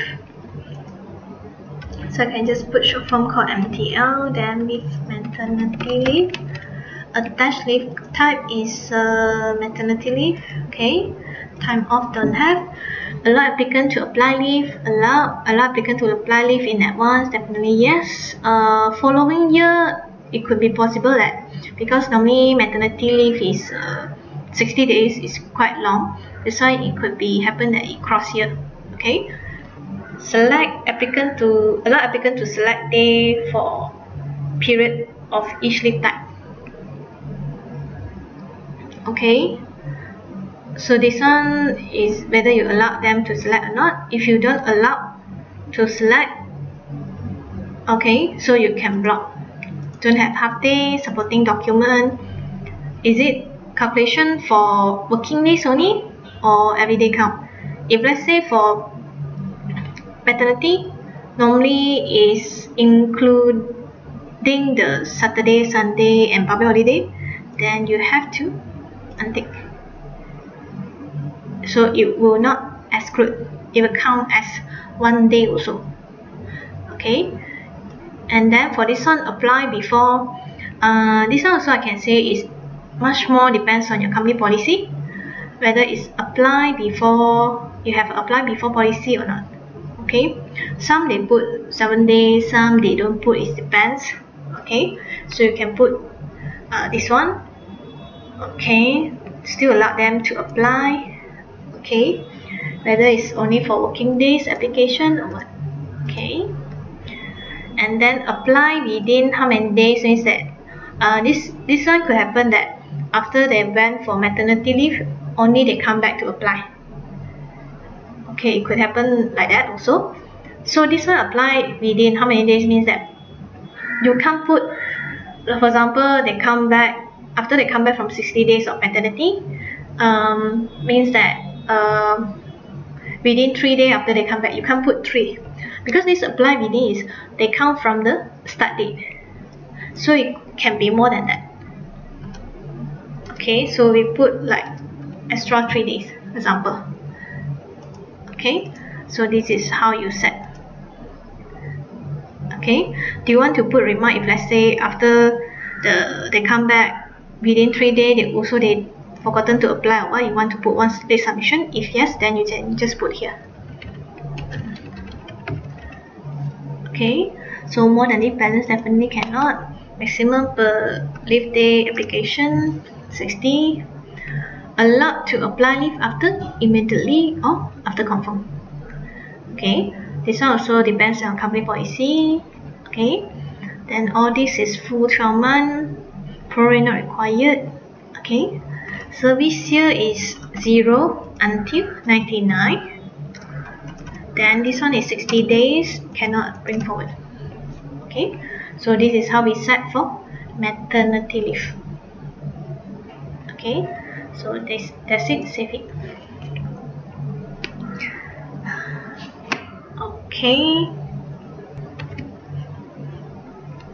Okay, so for example, annual leave, sick day, maternity, then we can have another one, maybe for example like compassionate leave, CL short form, compassionate leave.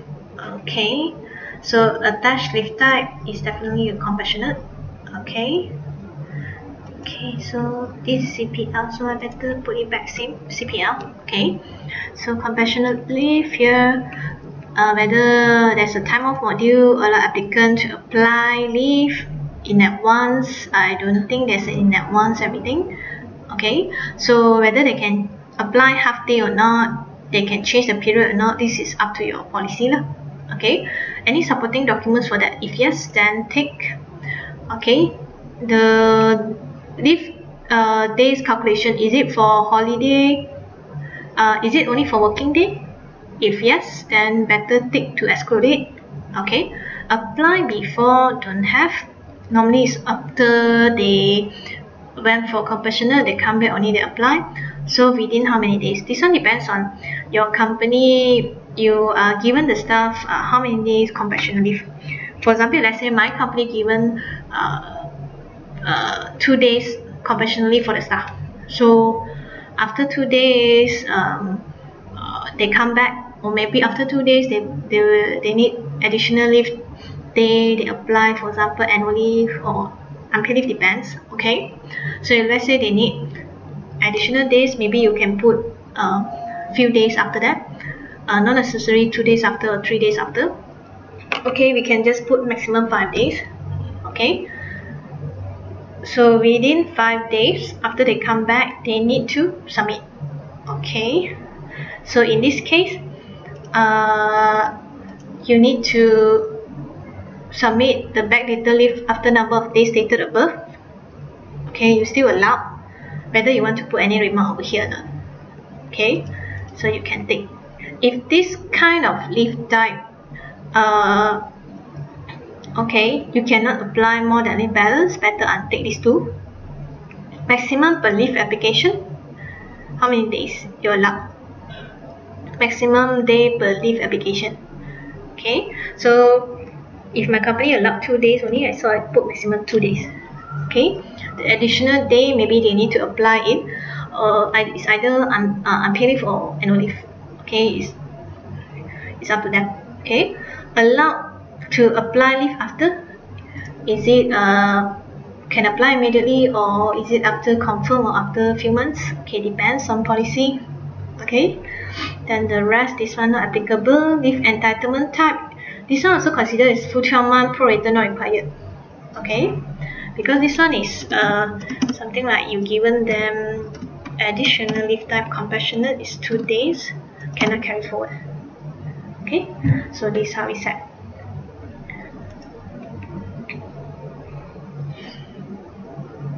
Okay, so this is the few leave type. Like give you one more leave type that commonly used is, example, definitely is for the no pay leave, because we keep on talking about MPL, right? Okay, so for this no pay leave is part of the leave application also. It's not a time off. Allow applicant to apply leave, definitely apply. All these are actually, you can just open it up. Okay, so that you can apply, because this kind of leave type, when you apply, it definitely deduct their pay. Okay, exclude day type for leave calculation is only for working days. Okay, the policy is something similar to the leave. So if let's say I open up for it, okay, I still allow. Okay, so if let's say it's something similar to the leave, okay, to the what we call that is the annual leave. Okay, you have to put 5 days. Okay, and then do you want to put any remark here? Okay, this one could happen that they no longer have annual leave, they have to apply non-pay leave, correct? Okay, so it could be their emergency leave, or it could be their sort of like late submission.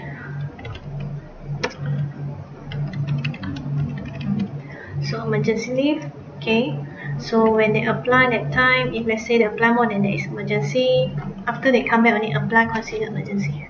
Okay, this is the consider requirement. Okay, so for these two checkbox, allow applicant to apply more than leave balance, we have to put allow. Okay, later on I explain. Okay, maximum day per leave application 99 days. We put maximum because it's up to them how many days they want to apply for MPL, immediately, full 12 month, everything. Okay, service here is 99. Okay, here because there is no entitlement days for unpaid leave, that's why we put 0 and bring forward 0. Okay, because of this 0, we have to take allow applicant to apply more than leave balance, because the balance is 0, so they have to apply more than that. That's why we allow. Okay, so this is why we take these two checkbox. Okay, that's it. Okay, so save it. Okay, so that's the example for unpaid leave.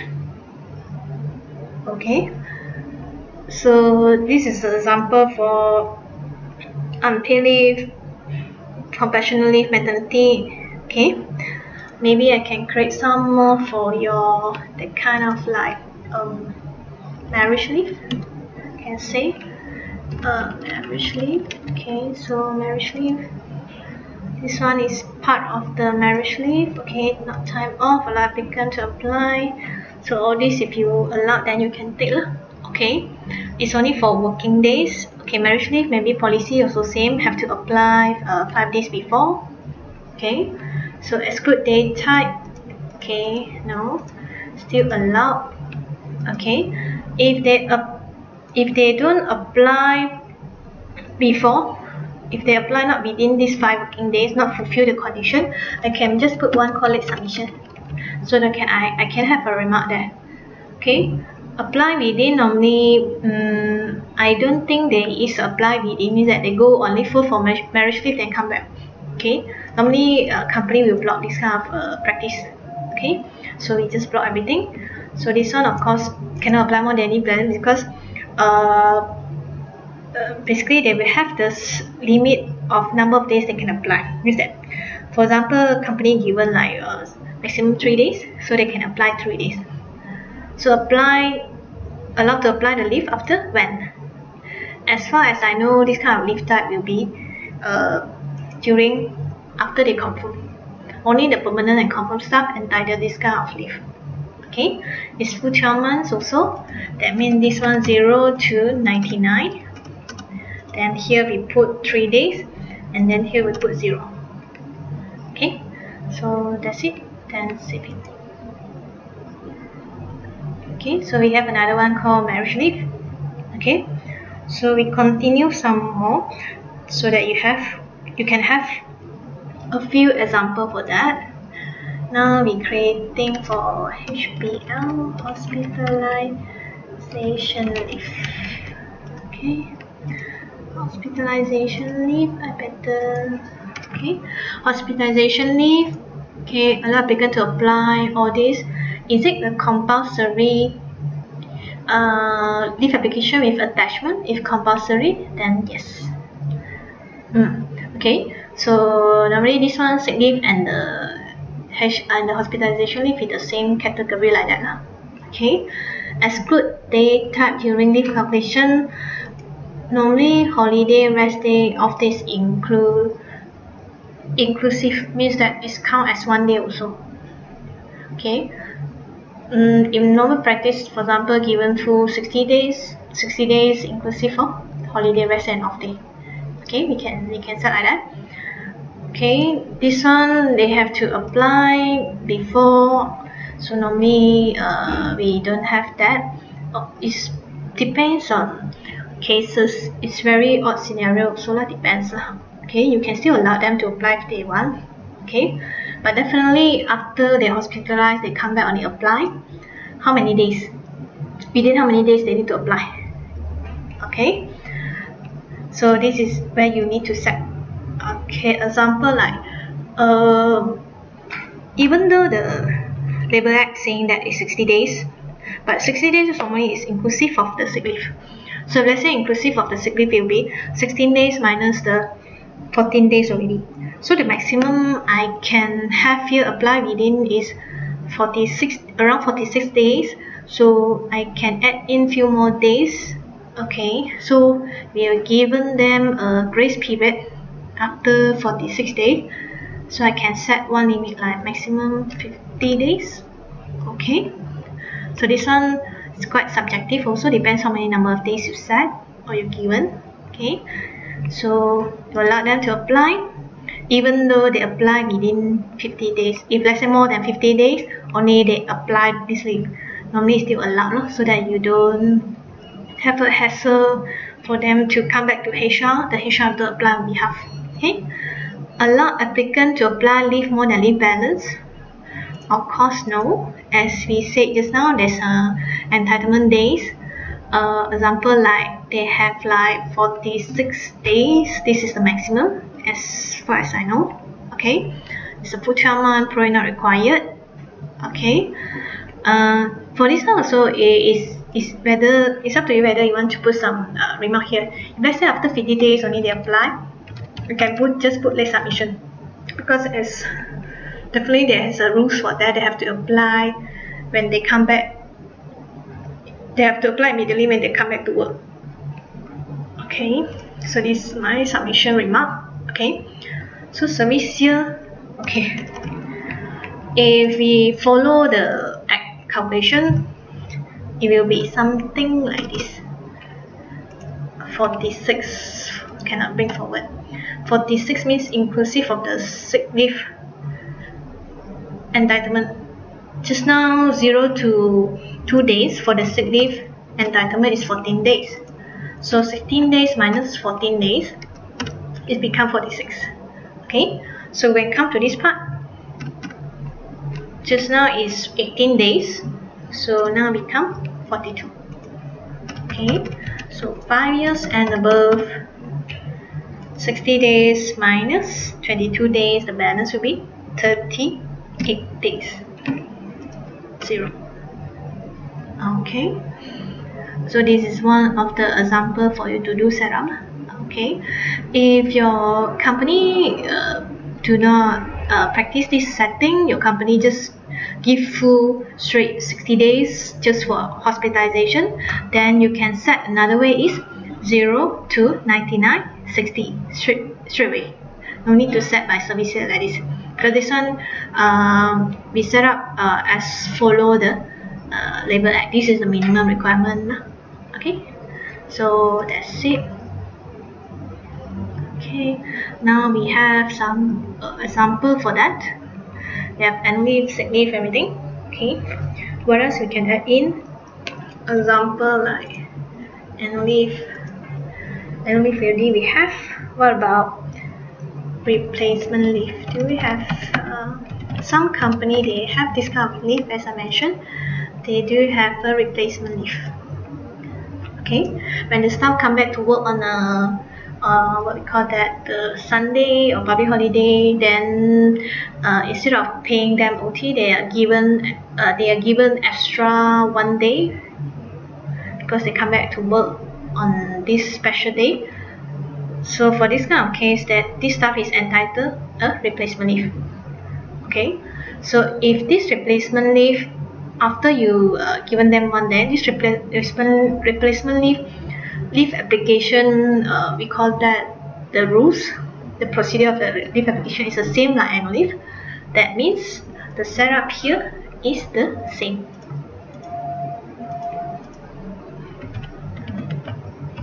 Okay, you get what I mean? So this is something similar to the annual leave. We are still allowed with the condition. Okay.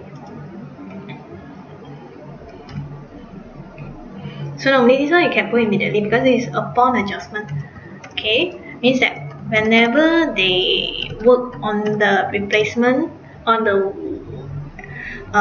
it can be their holiday, rest day and off day, then they are entitled for 1 day replacement. So during that time, HR have to do adjustment for them. Okay, so when you do adjustment for them, okay, so you adjust, for example, 1 day adjustment for them, they will entitle 1 day. That's why here they put 0, because this is, they don't have the full entitlement. They will be given upon adjustment only. Okay, and this one we set 99 in case this adjustment is given during, for example, almost the end of the year, October, November, December, that time. Okay, so and the staff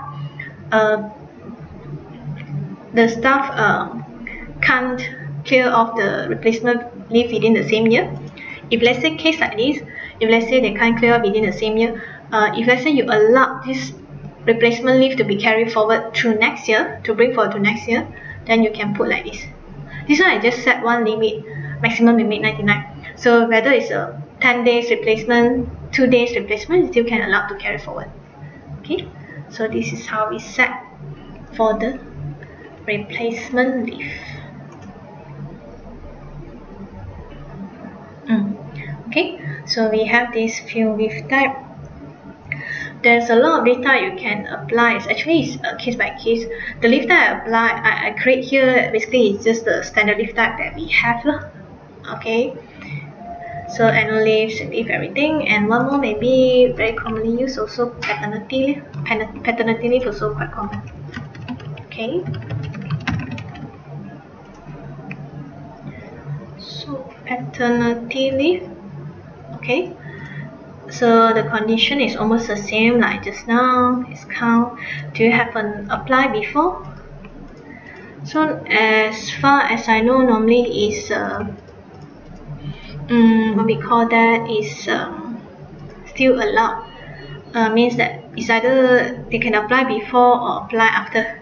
If apply after, how many days they need to submit? If let's say given paternity leave is only 1 day, say after 1 day they have to come back and apply, so you can put a maximum some grace day for them, maybe 2 days or 3 days. Otherwise become like the submission. Okay, so they must have a proper documentation. That's why you can put one call yes here, means that supporting documents is a must. Okay. Okay, so 1 day, whether it's immediately or only applicable for confirmed staff only. Okay, so it's 0, 99. My company given 1 day only, so cannot carry forward. Okay, so if let's say you do have like no matter for maternity or paternity, you do have like control on how many child they entitled. The first 5 child, that one you have to monitor manually. Okay, so that's it. Okay, so we are done for our leave entitlement setup. Okay, that's it. Okay, in the future, if you have a further additional leave type, you can just come in here and create. Okay, so that's it for the leave type. Okay, now we proceed with this one, the approval group setup. Okay, so approval group setup basically is for you to set up the leave approval group thing. Okay, so what kind of leave approval group we have to set here? Actually, this one also quite subjective. Okay, what we normally recommend is the approval group here. You have to set the grouping here, the name for the code here, recommend to set by department. Okay, example in your HR department. Okay, because you can start from the HR department first because it's quite a clear picture. You will know who is your approver, okay, whether you have more than one approver or not. Okay, as you can see, we have 5 levels here, means that you can cater up to 5 levels of approval. Okay, so also we have these 3 methods. Okay, any or below, hierarchy, and all below. Okay, let me just give you example first. Okay, example in my HR department. Okay, we have 2 approval. The first one is Cheng Lili.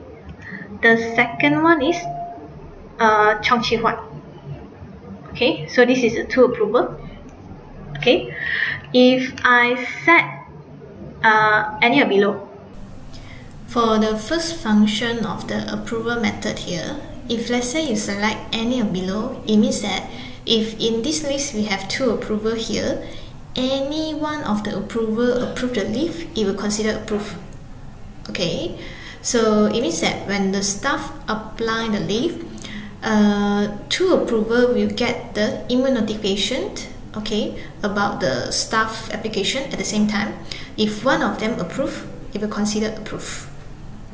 Okay, if I put hierarchy, when this HR staff apply leave, the leave application will go to Cheng Lili first. Cheng Lili have to approve the leave application, then only will go to Chong Chi Huat. Okay, if this Cheng Lili never taken any action, means that the leave is still pending in the first level. Second level wouldn't be notified anything unless the first level taken action. This is called hierarchy level. Okay, unless we choose the third type of approval is all below.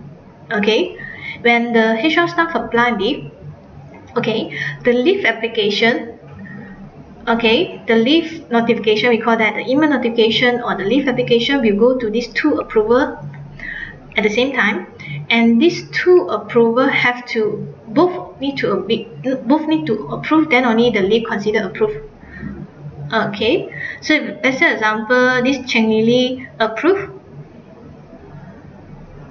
then come to Chong Chi Huat. Okay, so if let's say these 2, one approved, one not approved, is considered not approved. It must be 2 of them, all of below. Okay, so let me repeat, any of below is either one. Okay, hierarchy must be go through 2 level, but it must be level by level. First level must be approved, then only come to second level. The third method is all of them must approve, but all of them receive the notification at the same time. Okay, so this is how we do set up for the leave approval method. So it depends on the department whether have 1 approval, 2 approval, 3 approval, then you can set the method which one is suitable for your approval method. Okay, if let's say in my case, the HR department actually got 2 approval. Okay, so the first level is the superior, second level is the manager. Okay, so the first superior, if let's say they have to approve first, then we go for hierarchy. Okay, so at the same time, when this group of department, means that this is the HR department, when this group of department, the staff apply leave, whether you want to CC to another what we call that, another third party or not. So if let's say you want to CC to your own self, means that you as a HR, you would like to get a CC copy whenever this group of department apply leave, then you can key it. Okay, or maybe you want to notify another department, the secretary or what. Okay, you can key in the email address here. Okay, the email address must be keyed in full, example abc@gmail.com. Okay, so I save it. Okay, so this one is a method of approval that you need to list of the approval listing. So for example, if let's say we have more than that, Just now we create one department for packaging. Okay, so packaging approver will be another person. If let's say for packaging it's only one approver, so we just set the approver name 1. Okay, so no matter what you select from here, whether it's any of below hierarchy or all below, it doesn't matter because it's only one approver only. So I just say, okay, so maybe you have someone from the accounting side, sales side. Okay, so accounting, how many level of approval you have? So you can just put Sakura only. Okay, so just save it. Okay, so then you have a sales department. Okay, then who is the approval for the sales? Okay, sometimes some company they have a big group of company. Okay, so maybe not to say big group of company, maybe within the same company they have a sales team. Okay, the sales team maybe divide into two team, team A and team B. So the team A, the manager will be staff A, team B, the manager will be staff B. So all the staff under staff A, manager A, will be approved by manager A, and same goes to the manager B. So for this kind of case, even though both also under sales team, then you have to create two groups. So maybe this one you can just put sales under group A. Yeah. So I give you some example like this. So maybe you prefer to call it team. Team A. So team A, the approval will be Lim Sing Kiat. Okay, so I have another approval is under sales team B. Team B, the approval will be under Masisi. So this is a example. Okay. So the example of the one department, there's a few approval with a different team. Okay, so that's it. So if you can see, we have one preview button here. This is for you to preview a report of the approval listing. So this one normally is for your is for your checking purpose. If you have more than one approval, more than one grouping, you can say that. So if you like to want to check in detail who is the approver 1, 2, 3, you can print this report. Okay, so for checking purpose. Okay, so that's the one for the leave setup, approval group setup. Okay. Okay, so approval group setup is completed. So we proceed to the next module, which is e-master, employee master. Okay, so this is few sample of the employee data that we have existing stuff. If let's say you have a new joiner, you have to add in the new employee profile. Okay, so employee number, employee name is a must, so you have to fill up over here. Okay, the name, everything.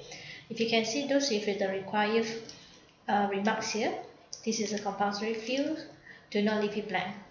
Okay, sample email address.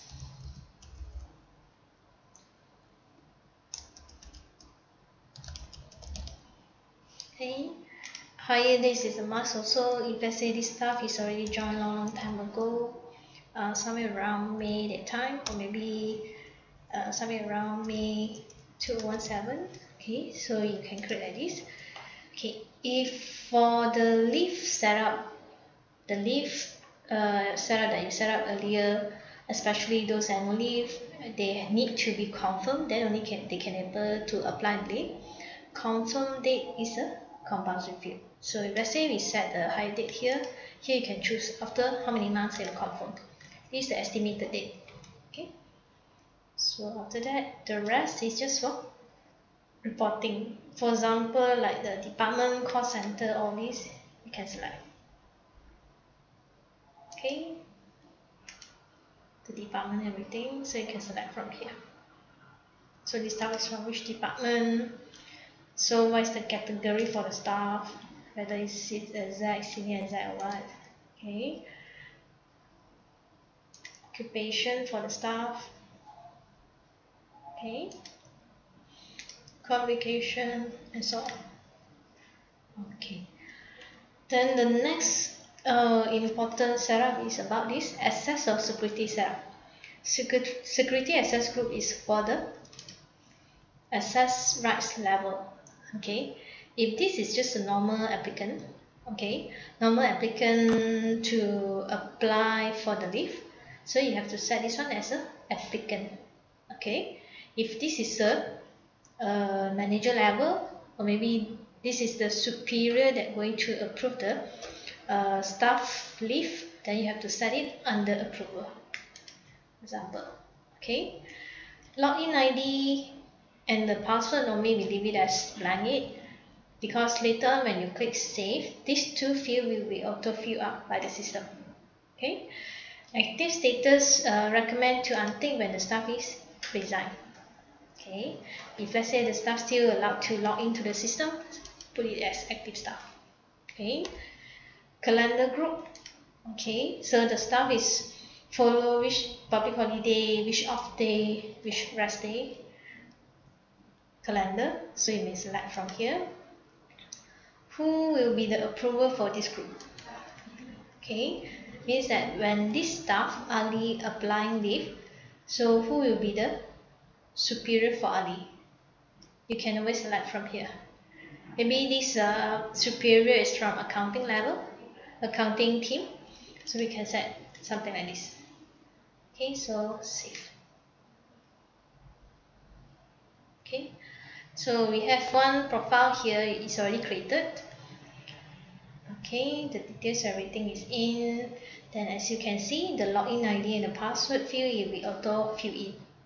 So the the login ID will always follow the employee number.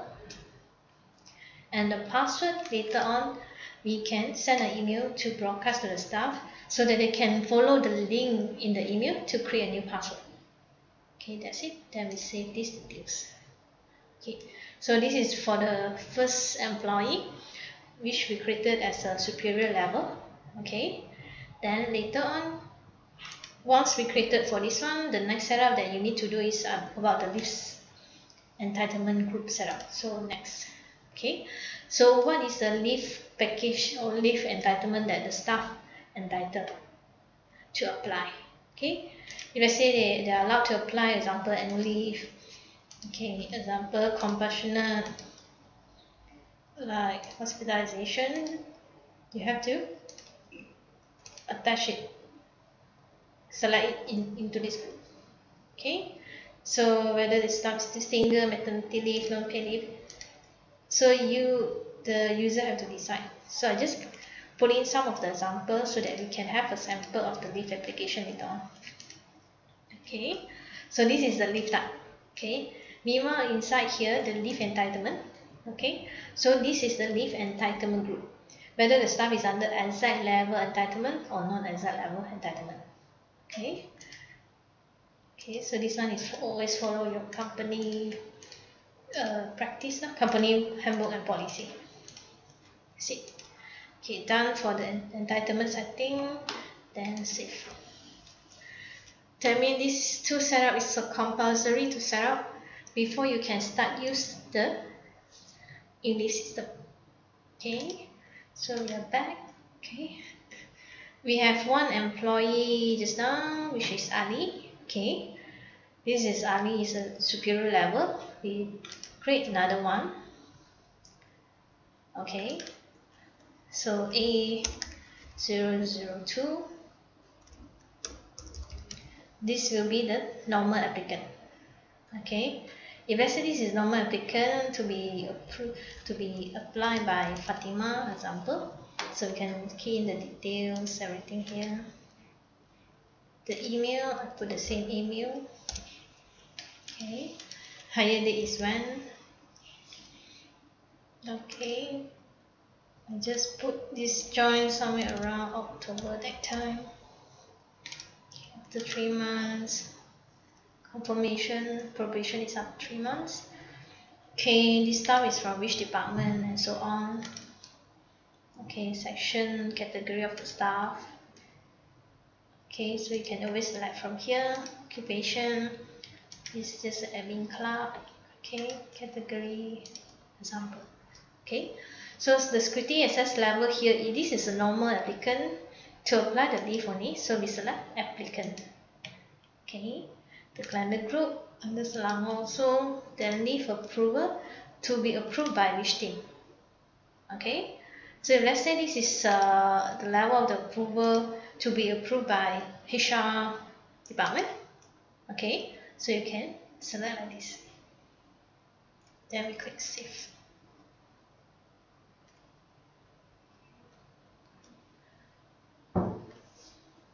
Okay.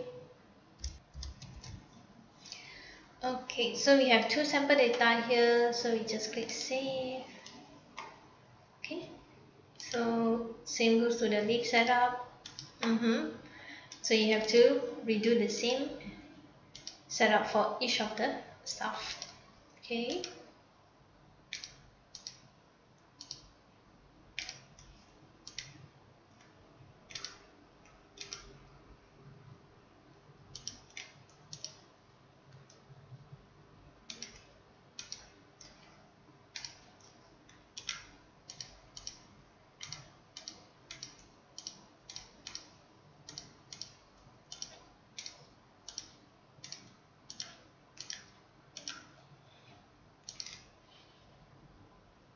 Okay, that's it.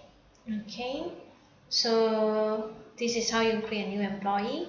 Okay, so just now we are under e-master, employee master. Okay, so beside this employee master, we have another module that we call a batch module for the employee master as well. Okay, so this batch module for employee master basically is for you to update the employee details by batch. Okay, so example, you may update like if let's say if you have a batch, a group of staff with 10 people, these 10 people you have like the same calendar group, okay, same access group, applicant or approval. Okay, so you can use this batch module to key in. Okay, but you have to be very cautious about this, because this module, if let's say you do this by batch, later on it will approve, or how to say, it will override the setting in the previous employee master details. Okay, and this is recommended only for the first time usage only. Okay, so how we do normally, if let's say we have a group of staff like 10 people have the same calendar group, for example, all of this staff is from Selangor State, then from here I just take which staff is under Selangor State. Okay, we just select the grouping like this. Okay, once we select, then just click save. So this is how we do the by batch module. Okay, you just have to check whether the selection is correct or not, otherwise it will be override the previous employee master details. Just be careful on this part. Okay, so beside the employee master batch module we also have another one for employee leave entitlement. So employee leave entitlement is to update the leave setup in by batch also. Instead of we go into e-master one by one just now, for Ali, for Fatima, we go in one by one to attach the group. Okay, we may do so. Okay, example, we have a new group, is non-exact. Okay, so I just select the leave type they entitled. Once I selected, okay, which staff is entitled these two leave type only. If let's say this staff and this staff, I just take. Okay, just have to be cautious also, and this module normally recommended for this first time usage. Okay, if you are trying to add in a new leave type for the staff, for example, existing you have this annual leave, sick leave type for the staff, and you would like to add in a new leave type that is not in their profile yet. Okay, you can't just select a new leave type from here just to add in like that. For example, existing we already have annual leave, sick leave in the employee master. Now I would like to add in a new leave type, which is the exam leave. Okay, so if let's say you're trying to key in this exam leave, okay, and try to attach the employer master, earlier on the data in the employer master will be overwritten by this new setup. Means that in their profile they will be only left one setup only, one leave type setup. Okay, so that's why just take note, be caution on this part. Okay, recommended for first time usage. Okay, so this is for the batch module leave entitlement setup. Okay, then the last part for the batch module is about the leave approval group. So the leave approval group, okay, this is alright to do it by batch. Okay, normally this is also a fastest way for you to set up for the leave approval in a group of staff, because normally if let's say we have a group of staff within the same department, example we have this human resource department, the approval will be under Qing Lili and Chong Chi Huat. Okay, so we have these two employees here. Okay, so this Qing Lili and Chong Chi Huat is the supervisor level. Okay, and they're going to be approved the human resource. Okay, and the listing of the employee here is the listing of the staff who is under this HR department.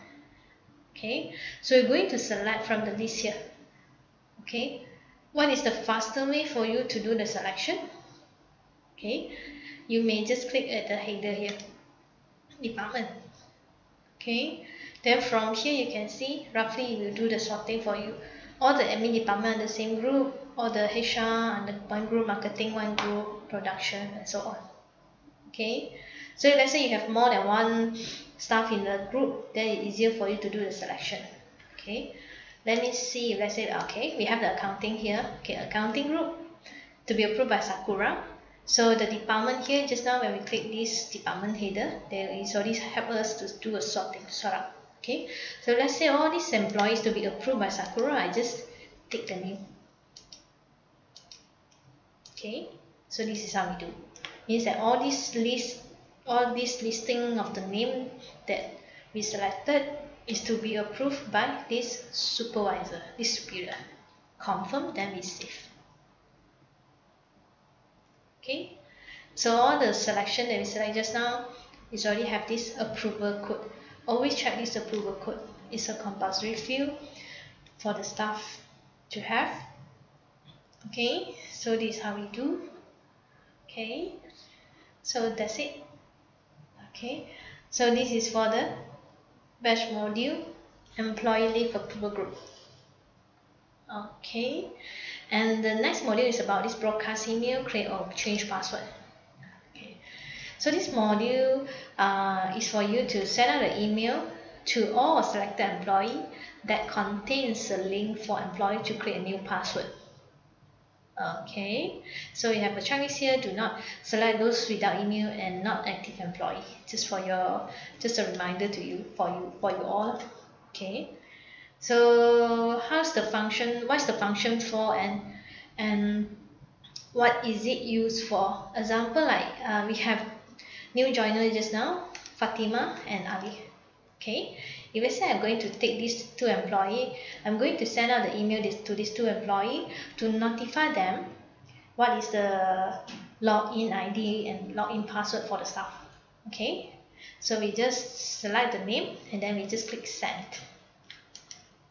Okay, are you sure you want to proceed with sending email to employee for creating new password link? Okay, email have successful sign up. So later on the staff, you get the email notification and they have to click in and follow the instruction in the email link to create their new password for the system login. Okay, it's quite simple. The procedure, everything is written in the email. Okay, later on I'll show you on the further on that part. Okay, so that is for the broadcast email. Okay, the next part we have about this report. Okay, so this report is for you to have full info about the data that you already fill up in the employee master. Okay, so you can print it out in an A4 size. Okay, it's either for your internal reference or filing purpose. Okay, you can do so. So from here report, you select the report title that you need, then you click next. Okay, in case you want to do filtering, you may always select the department from here, any department that you wish. Okay, if let's say you want to preview for everyone, you may just click next, and then the list of the employee will show here. Okay, if let's say for the first time I'd like to tick for all, I want to have a full report for everyone, so I just select all. Okay, if let's say one of the side we don't want to show, you just untick. Okay, you can always do the manual selection here. Okay, so once selected, okay, you can preview the report. So our report view will be something like this. Okay, so this is how we show. This is a report tab. So this is for Achong. The next one for Jennifer Ma, you can have a full detail here. Okay, so this one can print out nicely in an A4 size.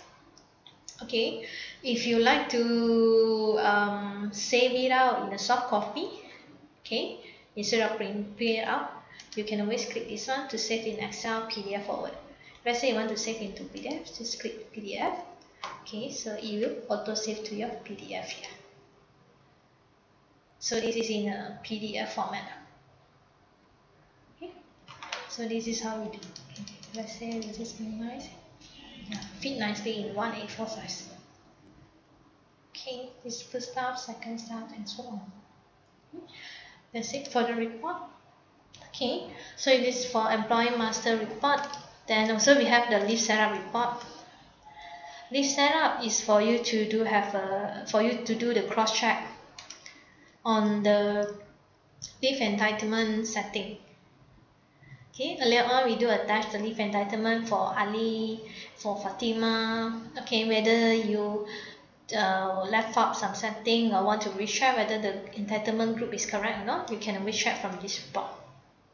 Okay, same thing for all the leave report, you can export to Excel, PDF, or Words. Okay, so this is for the report view. Okay, that's all we completed for the e-master. Okay, then we should proceed with another sub-module of the e-leave, which is leave management. Okay, under this leave management, we have this module by employee. Okay, we also have the module by batch. It's by employee also, but it's by batch, a list of the employee. Okay, so before we proceed on the batch entry, so maybe I can highlight on this by employee. So this module by employee is for you to key in the leave application, the leave transaction on behalf of the staff. Okay, it's something like like the data entry for the staff. Okay, example, like I want to pick up Fatima as example, so I select A002 Fatima. Okay, so what you'd like to key in for the staff is either you key in the leave bring forward from last year, the leave adjustment, or leave entry. Okay, so this three only leave for the last year.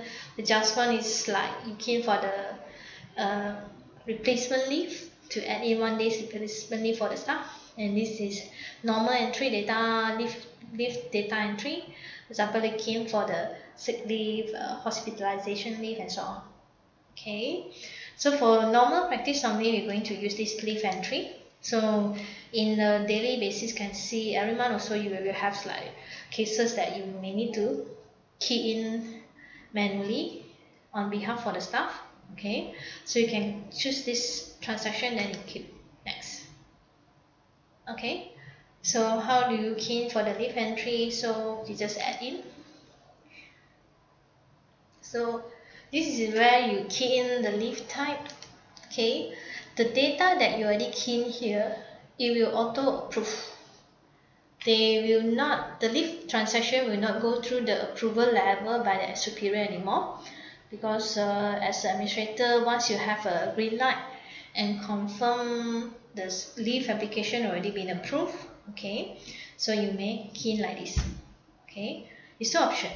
Okay, it's either you want to go through the system the proper way, which means you ask the staff to apply the leave and then superior have to approve. Then the final one, HR just have to print out the report for checking, monitoring purpose. Okay, or otherwise in some scenario the staff are unable to apply the leave, then HR have to key in on behalf. Okay, so this is how we do it. Okay, example like we have a cases like hospitalization leave. Okay, staff are unable to apply it. Okay, so HR, if let's say get a proper document from them also, you make it like this. Okay, so any date that you prefer, example like they are going to hospitalize for 1 whole week, start from maybe today's date until when. Yes.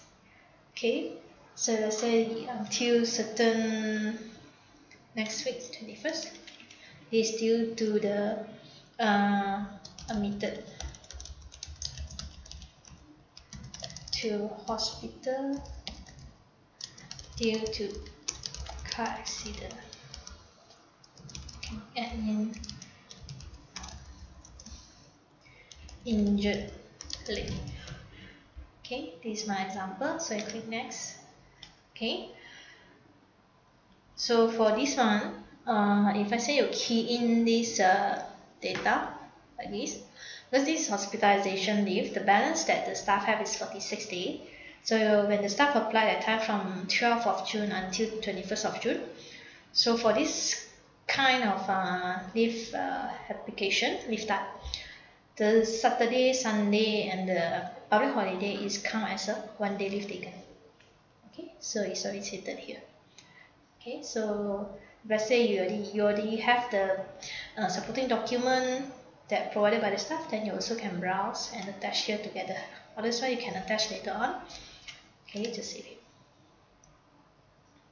Okay, so once you key in, important that I want to highlight to you all is once you key in all this leave entry, so the status you auto change to approve, and there's no more approval needed by the superior. Okay, so this is how you key in as a administrator. Okay, that one is under leave entry. Okay, so from time to time when the staff do have a replacement leave adjustment, maybe they work on a Sunday, so instead of paying the salary to the staff, if let's say when the staff working on a public holiday or rest day, company going to give them 1 day replacement leave, you can do a leave adjustment for the staff. Okay, then you click next. Okay, example, we use the same example Fatima. Okay, get a new replacement leave days, so it's 1 day because Fatima work on the rest day. Okay, so when the Fatima work on the rest day, for example just last Sunday 10th of June 2001. Okay, so this is from my own remark. Okay, if let's say they're working on the rest day due to certain event, due to ABC event and so on, then you may also key in detail like this. So that. Okay, so that's it.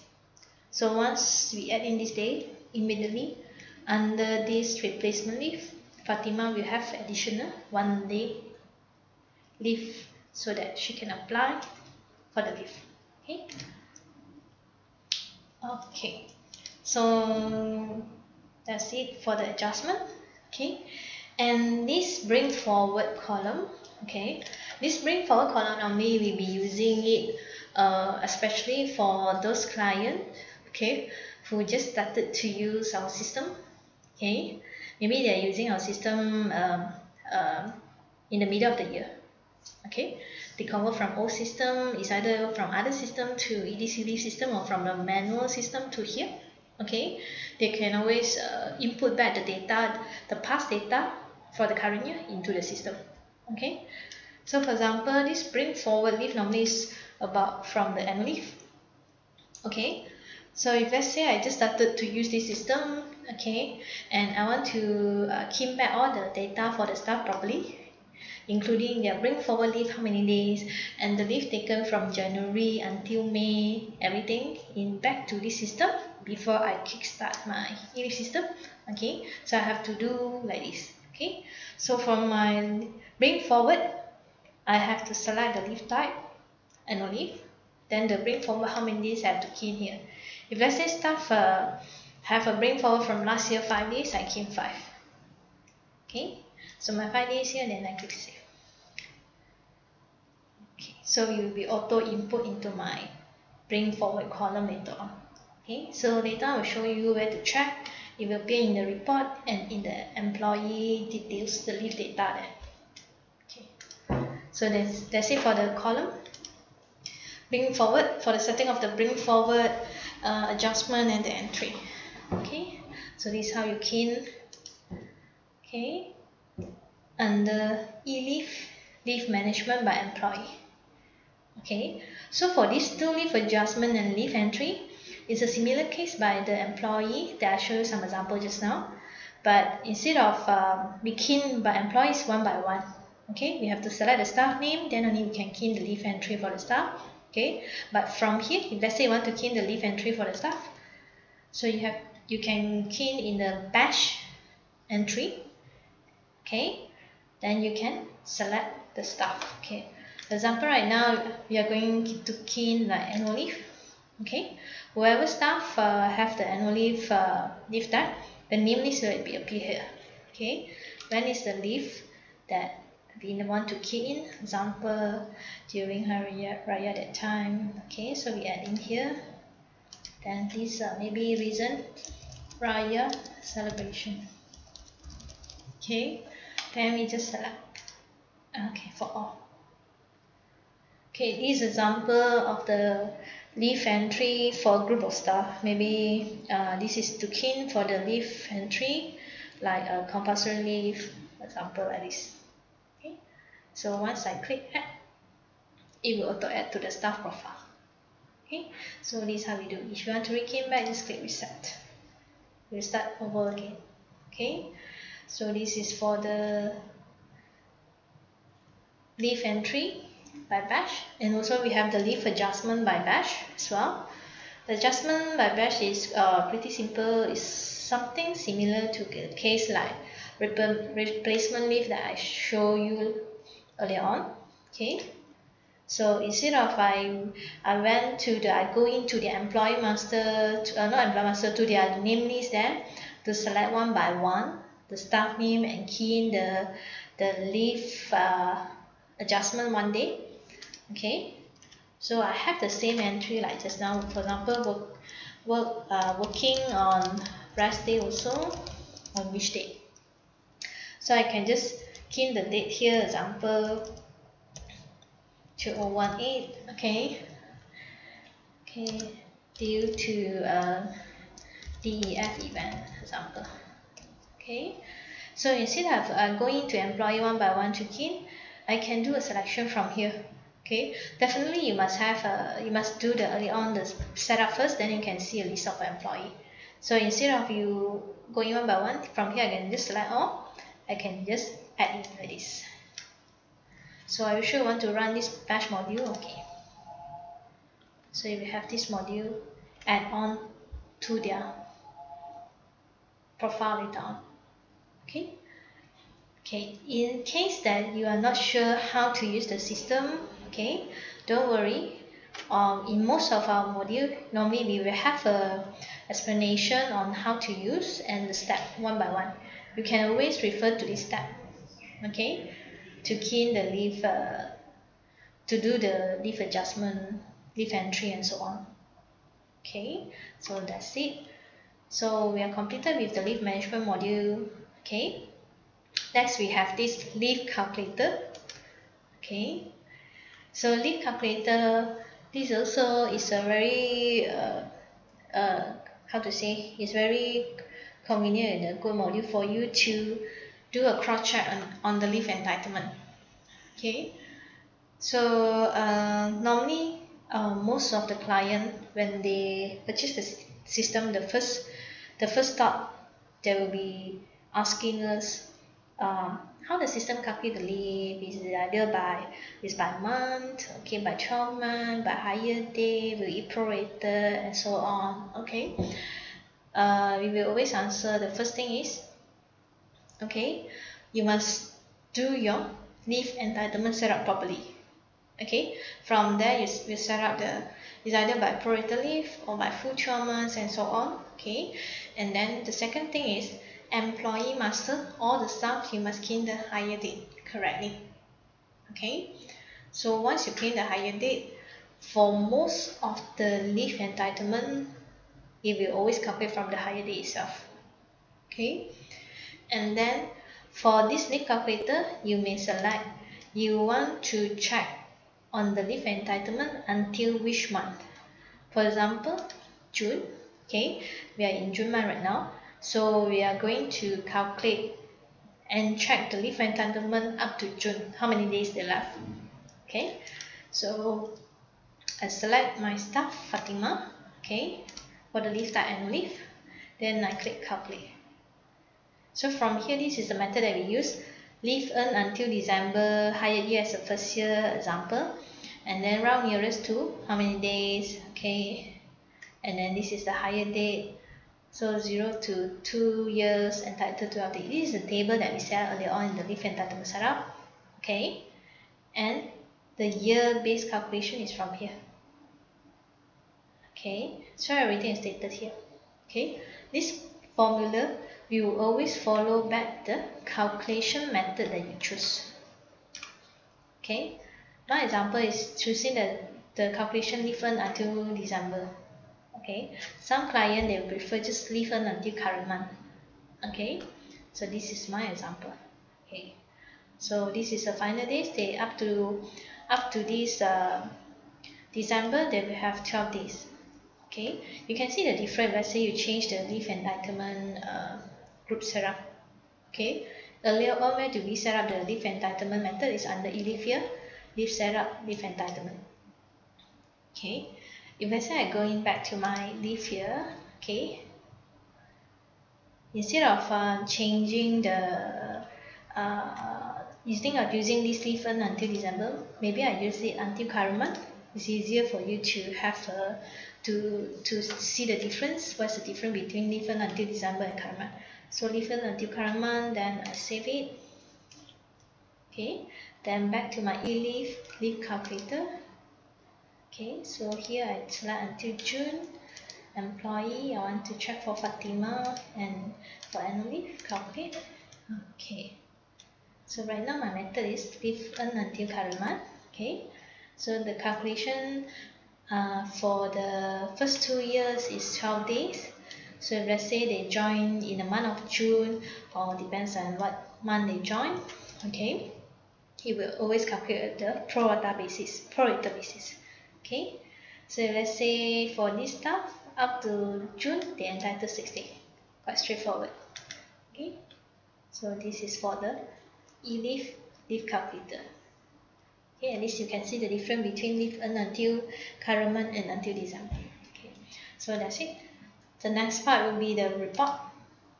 Okay, so the report wise, okay, you may always check what report you want to preview and print out. Okay, so we have a few types of report here: entitlement report, detail report, adjustment, claim, last year forfeit, and analysis report. Okay, so entitlement report, okay, very straightforward. So you may select filter out what leave type you prefer, or you want to print for all leave type until what month, what year. Okay, so then you click next. Okay, so that's it. After that you can select the stuff. It's either you select all, or if let's say I just want to view one stuff, you just select the name. Okay, then you can preview report. For the report wise, we have two types. One is in grid line, another one is a report form. Okay, show the difference. The first one, report form, it will be in a standard fixed report. Okay, so you can see just now I'm printing out the leave entitlement report up to period June. Okay, this is the name of the staff, the leave description. Okay, remember just now we key in for the bring forward 5 days, it will appear here. Then current year entitlement 6 days, so come to total will become 11 days. Okay, and if you notice just now replacement leave, we do key in 2 days replacement for the staff. This is where it appear adjustment. So balance they have 2 days. Okay, so this report also you can export to Excel PDF words for further internal reference for filing purpose or what. Okay, so that's it. That's for the entitlement report in report form.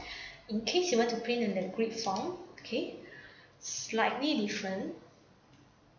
Okay, so the report form will be something like this. The grid view will be something like this. Okay, the best thing in the grid view, you can always do the sorting. Click the header and you have the sorting like this. Okay, especially when you print out for a group of staff. Okay, for example, if let's say for this report file, I'm going to print for all the staff. Okay, I print in the grid view.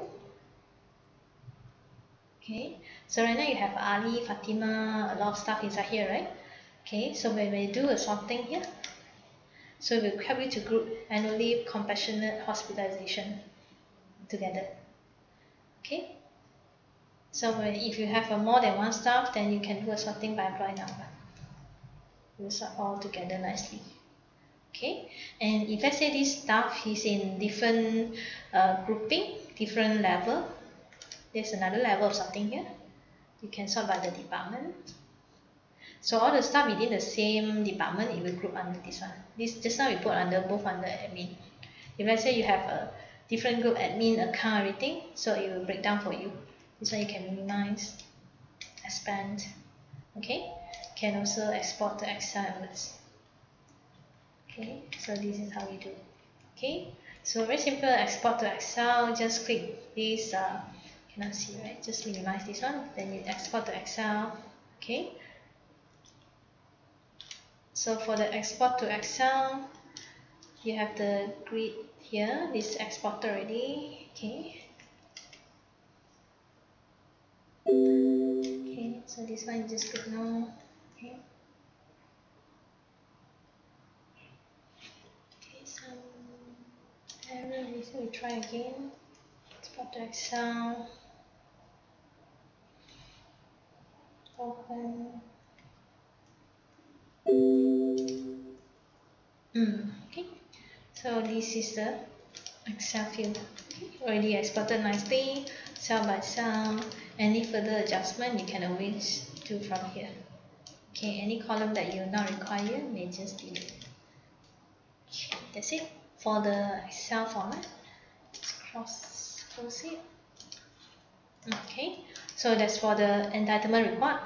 Okay, next we have this leave detail report. Okay, for the leave detail report, okay, you can select the leave type from here. Okay, what leave type you want to check? Leave detail means that you would like to print either the report for pending listing, means that the staff already apply but no one taken action yet. So you can always check from this pending report. Okay, or you would like to print those leave application or transaction that already been approved, means that already taken, confirmed taken. Okay, so you may take approve. Okay, example, I'd like to print out the leave taken that for the past month they already take. This one, date range is from when to when, you can select. Okay, let's say I just print out everything for the whole year, then click next. Okay, so we scroll down. Okay, which stuff you want to see? For example, I want to see these two stuff. Okay, then just preview. Prefer report form. Okay, something like this. So this is one of the data entry that I keyed just now. So it's once I key is confirmed taken, then total number of days is 10 days taken. Okay. So this is for the reporting. Okay, so that's it for the report. Okay, so our recommendation and our advice for the client, okay, always do a copy of the backup for your own. Okay, it's either for your entitlement report or for the leave taken. Okay, every month after the month end already, you may always save one copy of the taken report for all the leave type, save into a PDF, Word or Excel for your own reference copy. Okay, so this is for the report. Okay, and for this export actually is for the details the leave application from the Eleave here, okay, means that already been approved, or we can say taken, okay, to be export out, and then later on this detail can be import into our other system. We have other system like time management system or into our group system. It's either one. Okay. So select the date. Always select the date range for the export, so the size won't be bigger, because some company they have a cutoff date for their leave cutoff. Okay. No, basically they will always use from the 1st until 30th, means the end of the month, then export. Okay, so this is the Eleave data that is already exported. This is size. The type is in CSV, just only this today's date. Okay, so how you want to do with this file? So you just take download. Okay, so once you download this file, this the CSV file you already exported. Then this file can be import into our other system. Okay. For the file to be imported into our other system, that part later on we will cover in the next system. Okay, our file here normally is compatible. Okay, so that's it. So that's one is for the export. Okay, then we have this next module, we call that leave forfeit or burn leave. Okay, leave forfeit or burn leave normally is used for you to perform the unutilized leave that has been bring forward from previously entitlement. Okay, example like just now we have the 5 days bring forward from last year, because that's the balance of the December 2017. Okay, but for this 5 days balance from year 2017, after you bring forward to year 2018, okay, after you bring forward to year 2018, do you have any expired date for that or not? Okay, if you have an expiry date, means that they need to complete it, or they need to utilize the leave before certain date. Okay, then you may use this leave forfeit or burn leave. Okay, example we given the example, this one is last year bring forward is 10 days. Okay, so the expiry date is around 31st of March. Okay, so we can use this example, and then this is a formula how the system works. Okay, and before you do this leave forfeit or burn leave, ensure that all leave application have been taken action, means that the leave application that the staff apply from January until end of the March is already been approved. Okay, in short, there's no more pending leave before the expiry date. Okay, and then next one, ensure all backdated leave application have been updated again. This is talking about the manual entry, everything. Okay, and only run this module after the expiry date. Okay, we are not recommend you all to run this module on the dot itself on 31st or before 31st. Okay, because it could happen that later on the leave balance, that one is not accurate. Okay, so you can do it after the 31st. Important notes here is there is no more pending leave. This is the keywords for you all. Okay, so how do you know whether there's still a pending leave or not? Okay, you may always come back to Eleave here, check on the report, the leave pending report. From the report there you can query the range, the date from January until March, whether there's still leave pending that haven't taken any action. You need to do, if let's say there is, you need to do some action on that. Then only you can perform this forfeit or burn leave. Okay, so how to use this module? Just select. Normally the leave bring forward is annual leave. Okay, the expiry date is when. Okay, so it's for my company policy, I use by the example is end of the March, so I use March. Okay, then which staff involved, then I can select the staff, then I just process. Okay, so once completed, that's it. Okay, So let's say you just run it process, then you prompt out this message, then just click OK. So any forfeit, any leave taken, any leave that they haven't been utilized between this one and this one, then all the leave will be forfeited. Okay, so this is how we do. Once completed, back to this screen. If no special message or error here, that means it's completed successfully. Okay, so how do you want to know whether the module is performed successfully? You can always check back your report to check on the balance, everything. Okay, so that's all about the leave forfeit. Okay, then the next one we have is a leave calendar view. Okay, so leave calendar view, this is, as you can see, as an administrator, you can check your staff leave taken, the leave application that your staff already applied, where's the actual date, and you can view it in a calendar form. Okay, so this is much more straightforward and easier. Okay, like this one, T mean taken.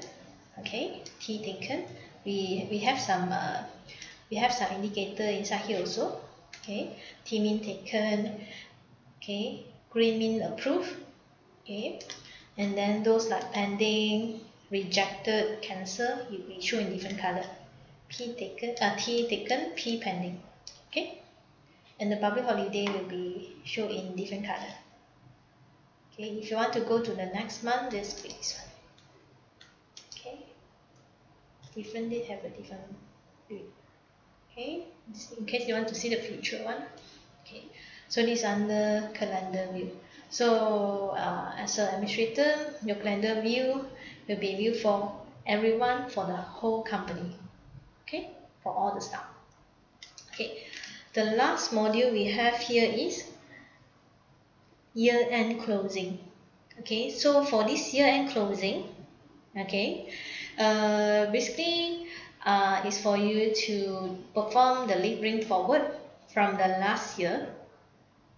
Okay, not to say, if let's say I'm in this 2018 year, I'm already in December month. Okay, so let's say I check the report, there's still a balance for the annual leave. I would like to bring forward all this balance to the January 2019. Okay, so for you to bring forward the leave, you have to use this year-end closing. Okay, before you do this closing, okay, we also have the same checklist for you. Ensure the leave entitlement bring forward setting is set up correctly. This one is set up in the leave entitlement setup in here. Okay, you have to check back. For if you have more than one annual leave group, remember to check for each of the group.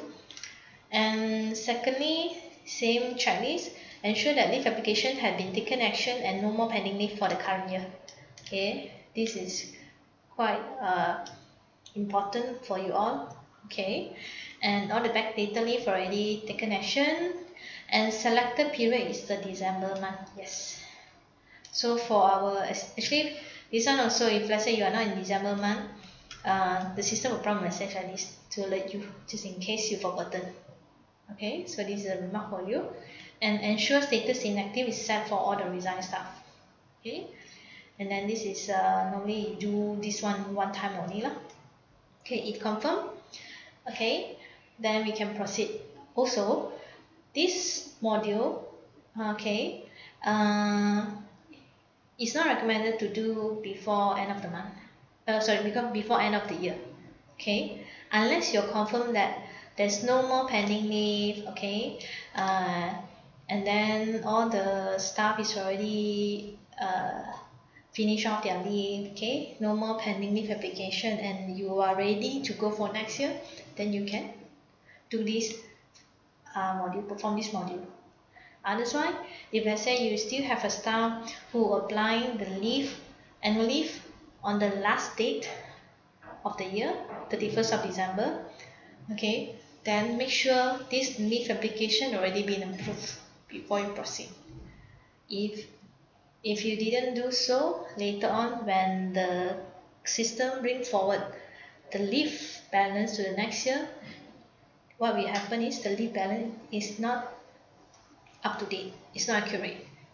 Okay, that's a tips for you. So that's it for the year closing. Okay, so so actually we already cover up everything from the system setup, okay, the e-leave setup, the e-master, okay, then the last module, okay, this is just a minor module for you, it's a miscellaneous here, manual, okay, so this is where you download your user manual. So we separate into two, one is the admin manual, another one is the employee supervisor manual. So the admin manual is only applicable for administrator only. And for the staff login, they do have a manual for them to download, something like this, but they can see only their employee supervisor manual. So let's say they are unsure, they can just download it and refer to the guideline inside here. Okay, and we have this e-import. Normally this e-import is used for the client, okay, the client who want to import the employee data. Okay, earlier on I did mention that this e-import is only for client who have the our module, e-import module, okay, from the other system, could be system. So from there, the could be system module, they can export out the employee data, the new joiner data. Then after they export, they can use this one to import. Okay, so the e-import module is only applicable for clients who have the module, and this module is an add-on purchase module, just for info. Okay, so how to import? We have step here. Just whether you want to import new employee, import and add and override the existing employee inside here. Okay, you can always select the selection here. Okay, the difference between these two, the first one is always just add in the new employee. Okay, the existing employee that you already have in employee master, system won't override, won't touch anything. Okay, it won't affect anything. But if let's say you choose the second one, system will add in the new staff, okay, as well as add in or override the data for the existing staff. Okay, some client, they do a synchronization. Any new data they have, they will key in our other system, QuickBase system. That's the main profile. Once they key in there, they would like to sync back to here, so they use the second one. Okay, so that's why unless you have a data that everything standardized for both systems, that should be alright. Okay, always check your data after you import. Okay, this is for info. Okay, so this is for the e-import purpose. Okay, then the last one will be audit trail. Audit trail, as you understand, is just the audit log report only. So what we will have in our audit trail, any data creation, deleting, okay, activities such as report preview and so on, it will always stated here. So this is an example of the audit trail that we did just now. We are key in the employee data for the staff. We use the leave calculation, okay, any batch creation, okay, and this is much more tedious one. Admin employee master setup, edit which part, okay, any log file here. Then you can see one special here, when we request email successful sign up means that no issue.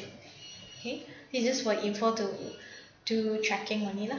Okay, hardly go in also. Okay, so that's it. That means for the administrator part, we are completed.